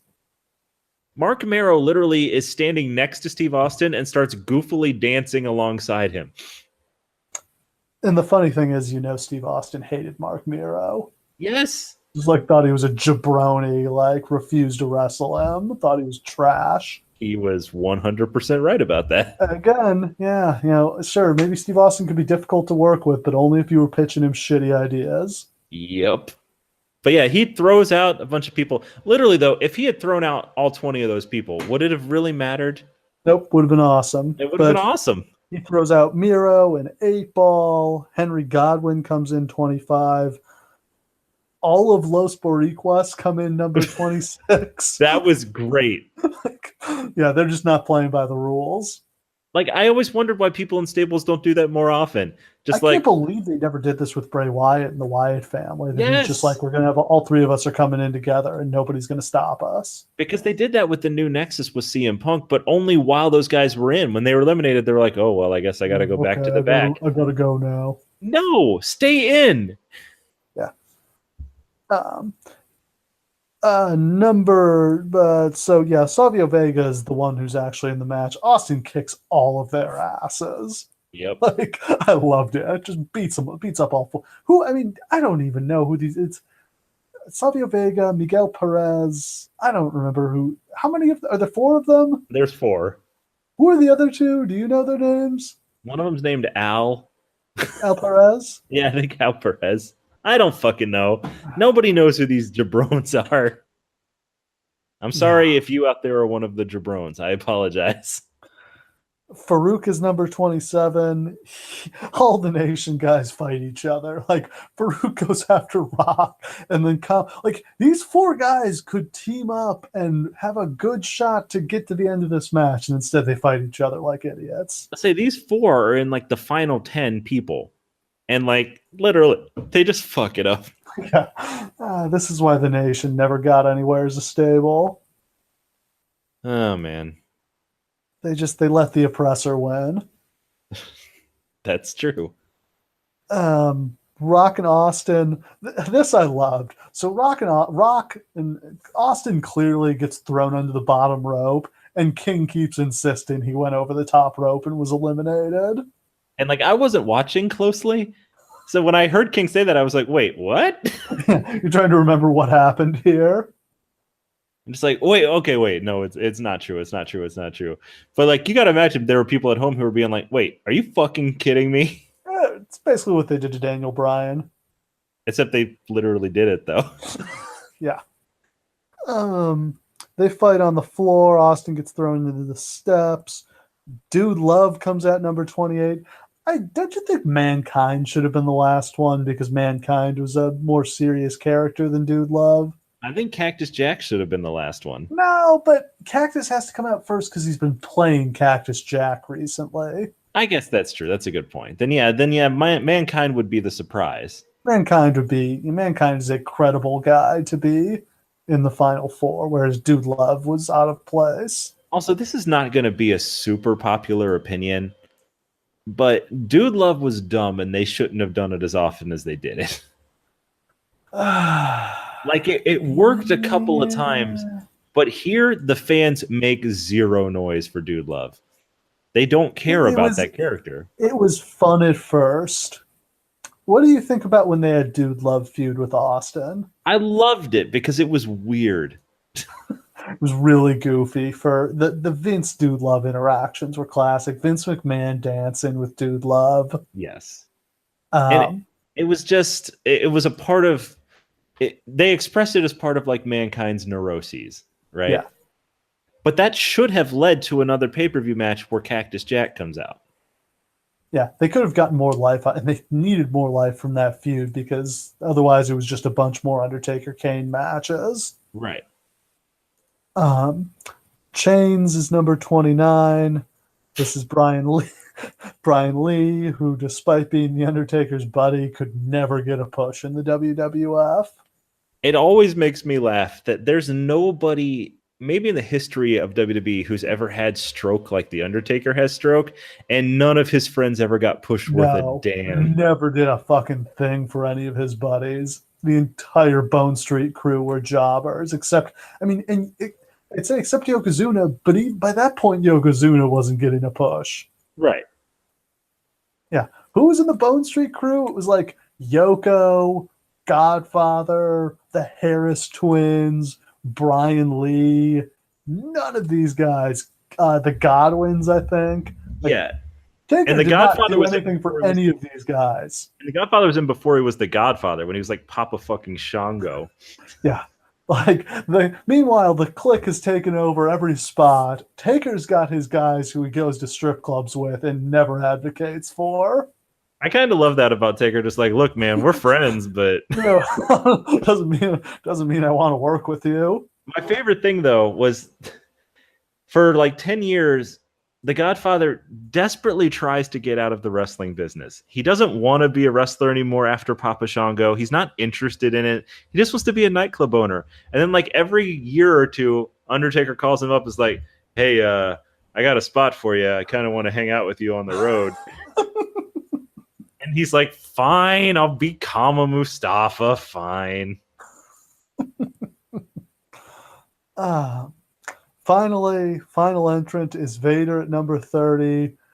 Jim Ross calls him, "That's a big old stinky grizzly bear."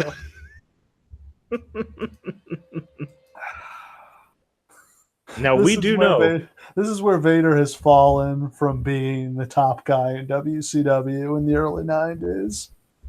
Now, we do know that it is true that nobody is stinky like Vader is stinky. Oh, God. Yeah, that's a shoot.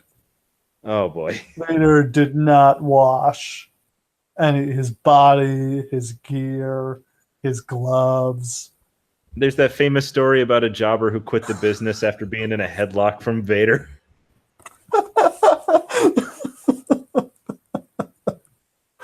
And no wonder nobody wanted to work with him. That and he was really stiff and unsafe and temperamental Yep. and unprofessional. Just the whole bag of tricks. Vader tosses Honky, who lasted 20 minutes and did nothing. I can't believe Honky Tonk Man was still in this fucking match. The guy comes in and when does the joke entrant ever last that long? I don't even know that he was a joke entrant in this match. I think he was just walking by and they were like, hey, buddy, you want to run? Maybe they were going to give him a push. I'm surprised he let somebody eliminate him because normally Honky Tonk Man doesn't do no jobs. I would love it if somebody like Honky Tonk in a match like this would be like, well, I've been in 20 minutes. Time to eliminate myself and just jump over the top and head to the back. That's what Mil Mascaras did in 97. Fucking Mil Mascaras. No yob. No yob.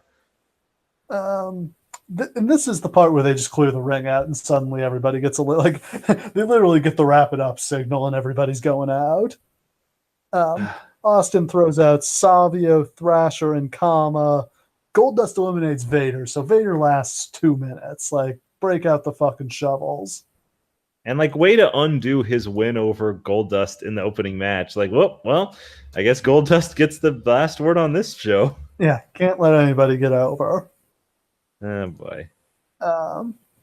Henry Godwin gets the rope pulled down by Dude Love. Chains eliminates Goldust. Mark Henry went through the middle rope. It looked like a botch, but they just called it an elimination for some reason. It's like, we don't have time. Wrap it up. Show's running long. Austin throws out Chains, and we're down to our final four. Austin, Dude Love, Farouk, and The Rock. I mean, so it's Steve Austin, who by this point is Steve Austin. And then it's Farouk, who cares? And it's, Mick Foley and The Rock, but they're not, Mick Foley's a mid-carder with some heat at this point, and The Rock is only just starting to get it going. But it was probably the right four guys for it to come down to. I mean, maybe Owen, but you wouldn't want Austin in there with another baby face like that. I asked you guys to play along at home, so if you have been writing down carefully and quietly all the people who were in this match, who should have been in the final four? We look forward to seeing your answers on Twitter and on Raja.com. Please let us know who the fuck in this match should have actually gotten a push. I think it could have come down to Austin and Vader would have been like Vader's the type of guy who it's really impressive for one guy to throw out. So right. Austin and Vader would have been a legit two guys for it to come down to. I mean, obviously they can't put Kane in this because it's too early for him to look weak. Triple H is hurt, so he can't be in there. Should have chucked China in two of the bigger stars at this point. Like, there's nobody who's not in this match. They used everybody. But it's inexcusable that Shamrock's not in the final four, right? Yeah, I think that was just one of those. They're shying away. They don't want Shamrock and Austin to cross paths. Dumb. I think they're just, nobody's going to outshine Steve Austin at this point. But, like, it would have been, I think, an Austin Shamrock confrontation would have been electric. This is one of those times where, like, I know they always come down to the traditional final four, and then they come down to the final two, and then there's a little showdown, and then somebody gets thrown over. This would have been a good year to just not do that. Steve Austin comes in at, like, number 29 and just chucks everybody match over. Yeah. Of course it's going to come down to, like, there's going to be 4 guys and 3 guys and 2 guys, but, like, it's not a big, here are our final 4 guys and they're each going to stand in the corner and stare at each other for 30 seconds kind of thing. Right. So what happens? Austin gets caught in the mandible claw, but he kicks him in the junk. Farouk clotheslines Dude Love out.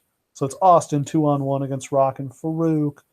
Rock tries to dump both Austin and Farouk, but is an idiot and only manages to eliminate Farouk. Hubris. And now the crowd actually comes to life. We haven't really commented on it, but they've been kind of dead all night. Yes. They popped for Austin coming out, but they've been quiet for the rest of this match. Now they come to, this crowd came to see Steve Austin. But it's worth mentioning that they do pop for Steve Austin and The Rock specifically. I think even at this point, the crowd sees something in The Rock. You'd be blind not to. Right. At this point, I was just starting to watch wrestling, and as soon as I laid eyes on The Rock, I could you could see that the guy was a star. He's got the body and the look and the charisma. He's just got that watchable quality. And it's just funny because if you didn't tell somebody that this was from a time where The Rock wasn't really a star yet, you wouldn't know it, because this feels like one of those classic Rock versus Austin showdowns. They always had that chemistry. Yeah. And yeah, you can just tell from here that this is going to be a special rivalry. Yeah. So Austin hits the stunner, he goes to throw him out. Rock skins the cat. He comes back in. Austin stuns him and tosses him. Austin wins. Pretty boring Rumble. I think one of the weaker ones. They just no star power, and I don't like the ring being so full of guys. I like it when they keep it to 6 or so guys. Yeah. Or at least you got to find something for those guys to do, like a reason for them to be there. It's not enough just to have guys in the ring who vaguely want to win the match. Like, you got to give them something to do. Yeah, that's the one thing that's disappointing, is just the only real, there were really two creative spots in here. You had the three faces of Foley, and you had Foley and Funk hitting each other with chairs, and really the rest of the match is just guys leaning on each other against the ropes. Yeah. It's kind of ironic that all of the wrestlers turn and look when Austin's music hits, because it really kind of feels like they were just waiting around for him to show up. Yeah, because everybody knew the match didn't matter until he did. Yep. Michael Cole interviews Mike Tyson. This is where he famously says, "Cold Stone is the man." Cold Stone is the man. It's my favorite ice cream eatery. Awesome. I do love, what do I get? I like the cake batter. Oh my God, the cake batter's so good.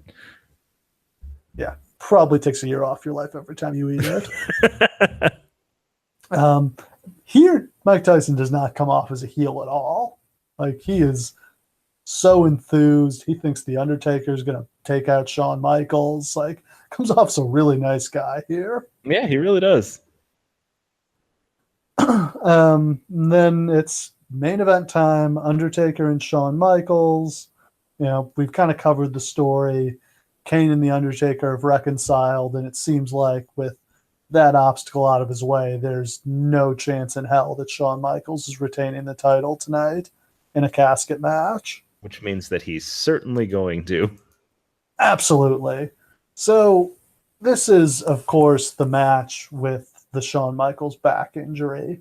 It occurs, 5 minutes into the match. Shawn gets backdropped over the top rope, and he hits his lower back on the casket, and it doesn't seem like a big deal at all. Let's talk about that spot, actually, too, because I was kind of watching for it. Stupid spot. What were they thinking? It's one of those things where they try to do one thing, and they kind of blow the spot. And in response to it, I think that Shawn was supposed to take like a flat back bump on the casket. I guess that can work, but yeah, hitting the side of it is going to be bad because the thing's got a frame. It's either metal or wood holding that thing together. The funny thing too is, like, originally I think that it was supposed to be like Michaels goes up on the top rope and Undertaker bumps him onto the casket, which is a stupid spot.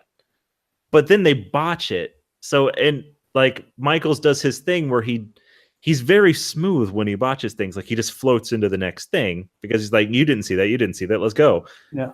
And so he's like running full speed off the ropes. Undertaker tries to propel him over onto it, and they just go too far, but not far enough, and he just hits the corner. And you can tell instantly that Taker knows that they fucked up. Yeah. The thing is, though, I recently read Shawn's book, and his back didn't hurt for like 4 or 5 days after this.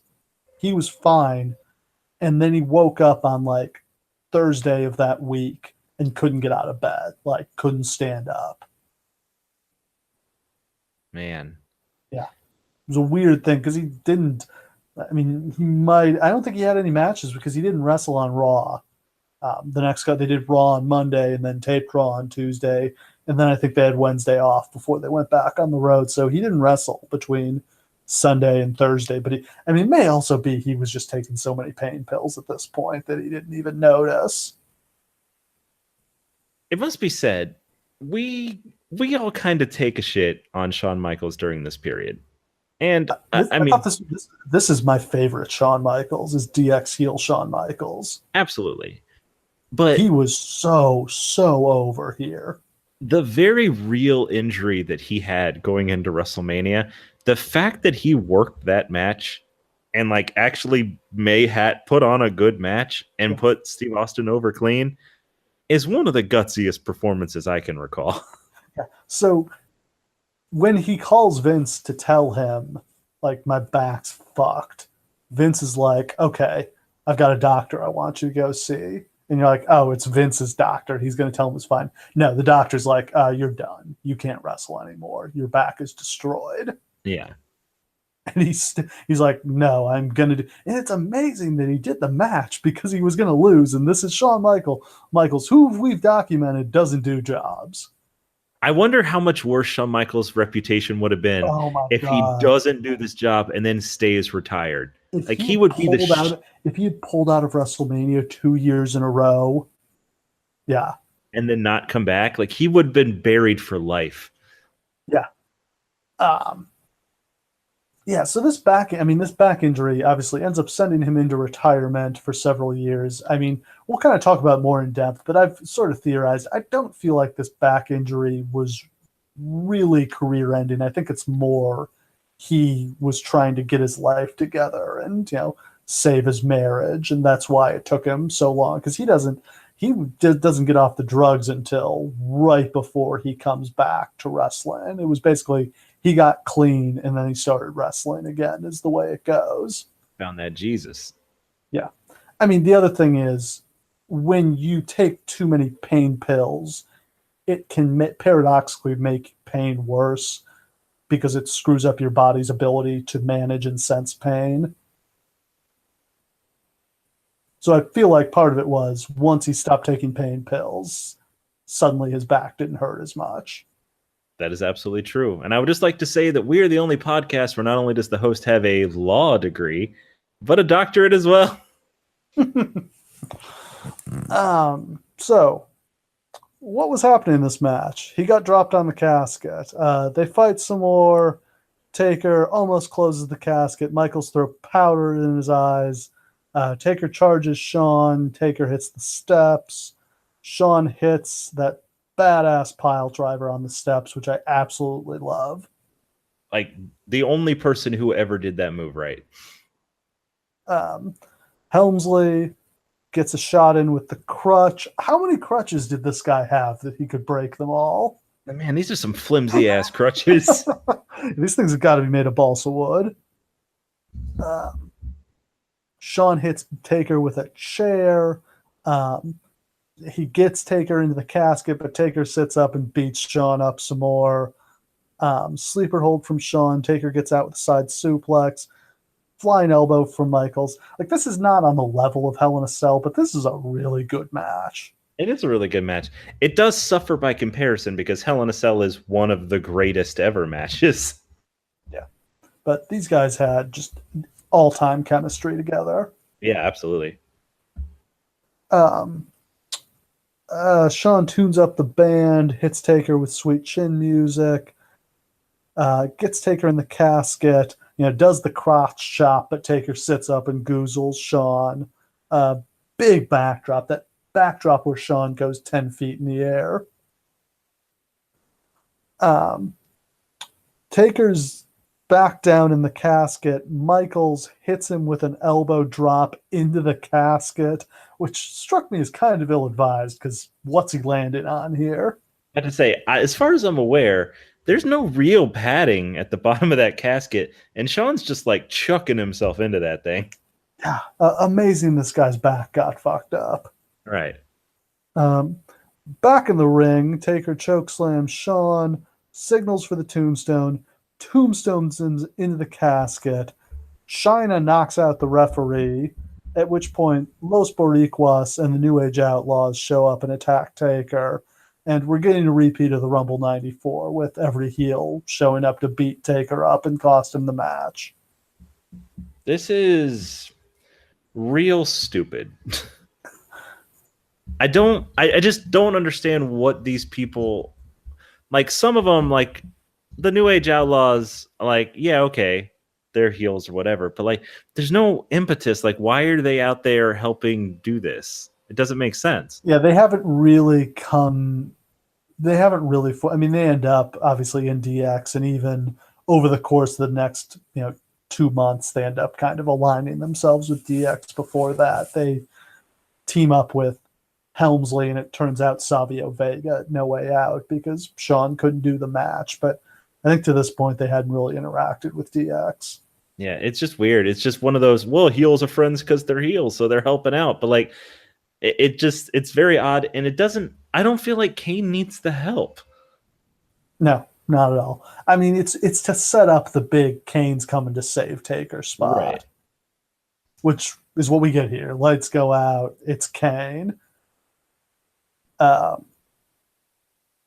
Kane beats everybody up, and then he beats up Taker.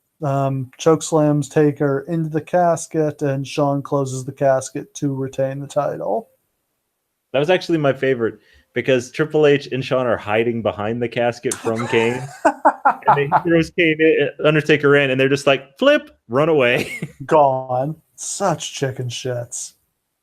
I wish, like, this is why it drives me crazy to watch, 1996 babyface Shawn Michaels, because he was such a great heel champion. Yes. He really could have been the Ric Flair of the WWF.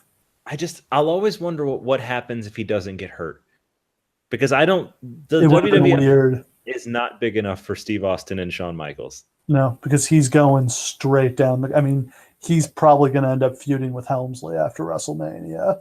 Yeah. And I mean, DX would have gotten so big. Like, it got so big already, but it would have gotten bigger if Michaels had stayed in it, I feel.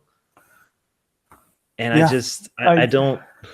He needed to take some time off after WrestleMania, even if he wasn't hurt, just to give Austin room to breathe as champion. I guess this is my question.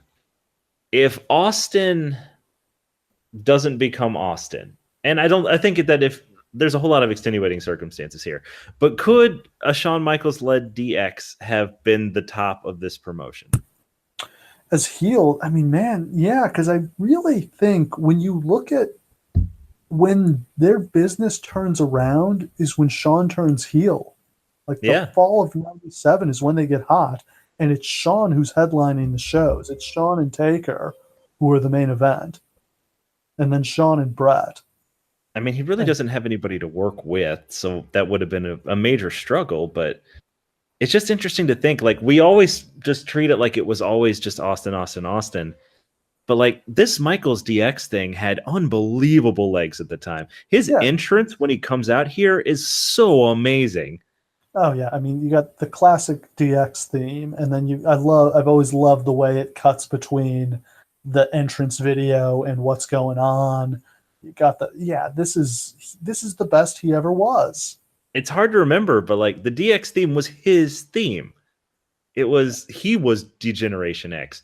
Triple H and Chyna and Rick Rude were also there, but it was about Shawn Michaels. Yeah, I mean, DX I think could have been it could have been like the NWO. I think it absolutely could. I mean, absolutely could have been. And if you have Shawn and Triple H and Chyna and the Outlaws and Waltman, like, that's a hell of a heel stable. Yeah, it is. And then just for like Austin to run through those guys for a year. And then eventually you get the Outsiders back, and you're going to put them in DX too, because it's just going to be the Clique. Oh my God. I think the one major thing we were deprived of as wrestling fans is the Clique as a stable. I think that, I mean, they were teasing going there with the NWO in 2002, and it would have been good if they had put Triple H in the NWO. But it wouldn't have been the same, because nobody was the same. Yeah. But yeah, I mean, we just never had the Click guys all kind of at the same, in the company at the same time and together. Yeah. But if DX, man, maybe Triple H turns face on Shawn. Like, I don't want to float down this fantasy booking river like I always seem to with us, but man, fuck. It's just fascinating to think about. Yeah, I mean, it's another thing that's amazing is this company in 97 is on the verge of bankruptcy, and they lose Bret Hart and Shawn Michaels, and they end up getting just absolutely on fire and entering their greatest boom period. Absolutely. And it's just one of those, if you had told somebody in the fall of 97, Bret's gone and Shawn's gone in the next 6 months, you would have been like, they're going to go out of business. WCW is going to buy him out. I'd say, like, what, does Taker become the top star? Hell no, he's like fourth down the list. Yeah.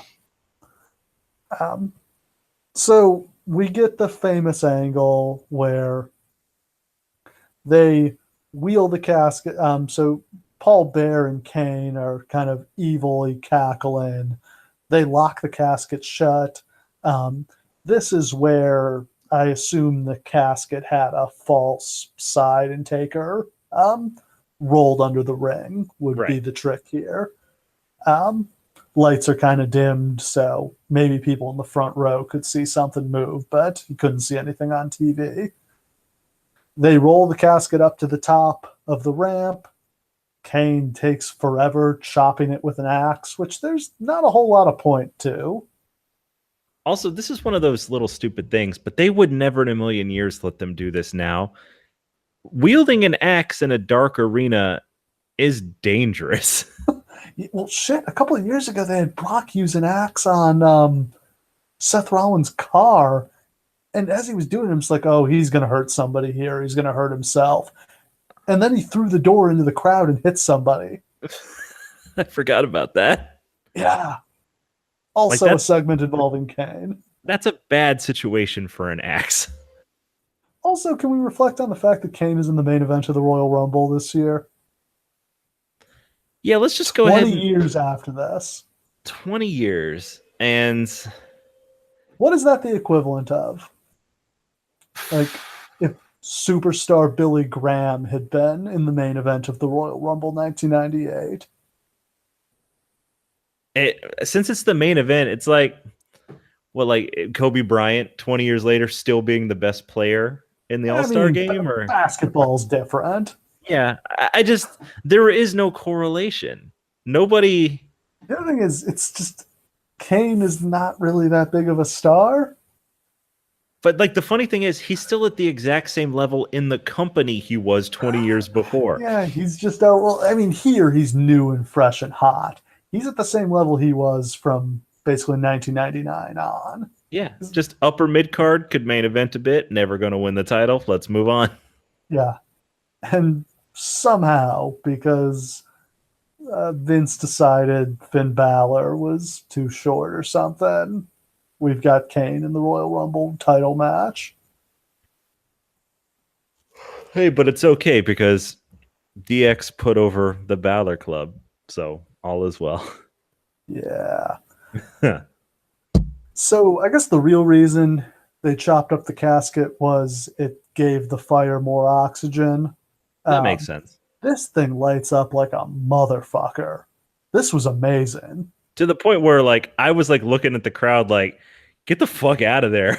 This is a lot of fire. And this is one of those things where, like, sure, in the movies, it's like there's a little bit of gasoline on the floor and somebody drops a cigarette and the whole place lights up. Doesn't work like that in real life. Starting a fire is hard. But they did. They killed it with this. Like, this is an amazing visual. Yeah. He pours some mixture of, like, kerosene and lighter fluid. And then Paul Bear lights a match, lights the box of matches, drops it, and this casket just goes up. It's fantastic, man. I loved it. Yeah, great cliffhanger to end the show on. And, just 4 years before this at the Rumble 94, they did the kind of lame angle where they had the camera in the casket and Undertaker ascended to heaven. This is just a much edgier version of the same concept. Damn right. Instead, he lit him on fire. Ah, boy. So a great angle to end the show. It really Um, is a great angle, and it was a really great match to end on. It still shouldn't have been after the Rumble, but well, you had to. You can't. I don't think you can do the Taker got lit on fire and then do the Rumble match afterward. that's a good point. Taker got lit on fire, and now Chainsaw Charlie. Yeah. So I mean, I think this was the case where I mean, it's like the time Kurt Angle and Mark Henry ended the Rumble because they blew up the ring afterward. That was a stupid fucking match, though. Well, yeah. So, what would you rate this show overall? I thought it was pretty good, but the Rumble was kind of a drag. It's one of those where I feel like the show was more than the sum of the matches. Here's the problem. I have never yet watched a Royal Rumble show where if the Royal Rumble sucked, I liked the show. It's not, hard when it takes up, over a third of the show. and it's the reason you watch, like there are some good matches on this show, just fine. There's some interesting things on this show, but you tune in to watch the Rumble. It's a special thing. It's a set piece. And if it sucks, it's like watching a movie where like the big chase scene is boring and you're like, "Oh, all right. Well, that's what this whole thing hinged on." Yeah, and as we agreed, this is at least bottom 10 Rumbles of all time, and maybe bottom 5. It's a poop Rumble. It just is. Yeah, so that's a drag, but this show was still a massive success and helped launch them to the huge year For sure. they had in 1998. And when coming out of this show, there's a lot to build on because you've got Michaels on fire as the heel champion. You've got Michaels and Austin on a collision course for WrestleMania. You've got Mike Tyson. You've got The Undertaker and Kane. You've got The Rock coming up through the ranks. You've got Shamrock still chasing him for the belt. So they had plenty. They really set up WrestleMania with this show is the thing I find impressive. Card Absolutely. set. Absolutely. And I had kind of mentioned that I started to watch the Attitude Era. Like I literally started the night after WrestleMania this year and just kept watching through week by week, every Raw, every pay-per-view. And I'm like all the way up to Rumble 99 now. And the biggest thing that I can point out from this Rumble to that point where I started watching again is that 2-3 months after this, the entire company's 100% different. Most of these dudes are gone. Everybody's in vastly different storylines, vastly different places in the company. It's fascinating. Like the entire WWE landscape changes so fast. And there's stuff like Billy Gunn isn't even doing the Fame Master yet. It's not even called that. People don't even have their entrance themes you're familiar with yet. And we're like deep into the Attitude Era by this point. Yeah, it's just they haven't quite put the pieces together, but they got the big ones coming into place. I think the big difference by 99 is in 99 they've got a hot mid card too, whereas here they've only got a hot main event. Right. But by 99, X-Pac is over. The Outlaws are crazy over. You've got the Godfather and the Big Boss Man and the Brood and all these other big hot acts on the mid card. Right. Whereas here the mid card is Los Boricuas and DOA and that stuff. DOA is right. Okay, so I think that wraps us for Rumble 98 and wraps us up for Rumble season. And once we get past the Royal Rumble, it's WrestleMania time. So next week we start our WrestleMania anthology. It's the one that started them all, WrestleMania 1. WrestleMania 1, if you haven't seen it before, is a bad show. But holy shit, do we have so much to talk about from it, from how the hell it ever got started to like it being maybe the biggest gamble in wrestling history. Vince pushed all his chips into the middle of the table on this one. And we might not be here talking to you today had he not won. No, things would have turned out very differently if the show had not succeeded. Absolutely. We've got Mr. T, the real star of the show, Hulk Hogan, Roddy Piper, Cyndi Lauper, all kinds of other random celebrities, Liberace, Muhammad Ali, Andy Warhol, Danny DeVito. It's the WrestleMania that started them all.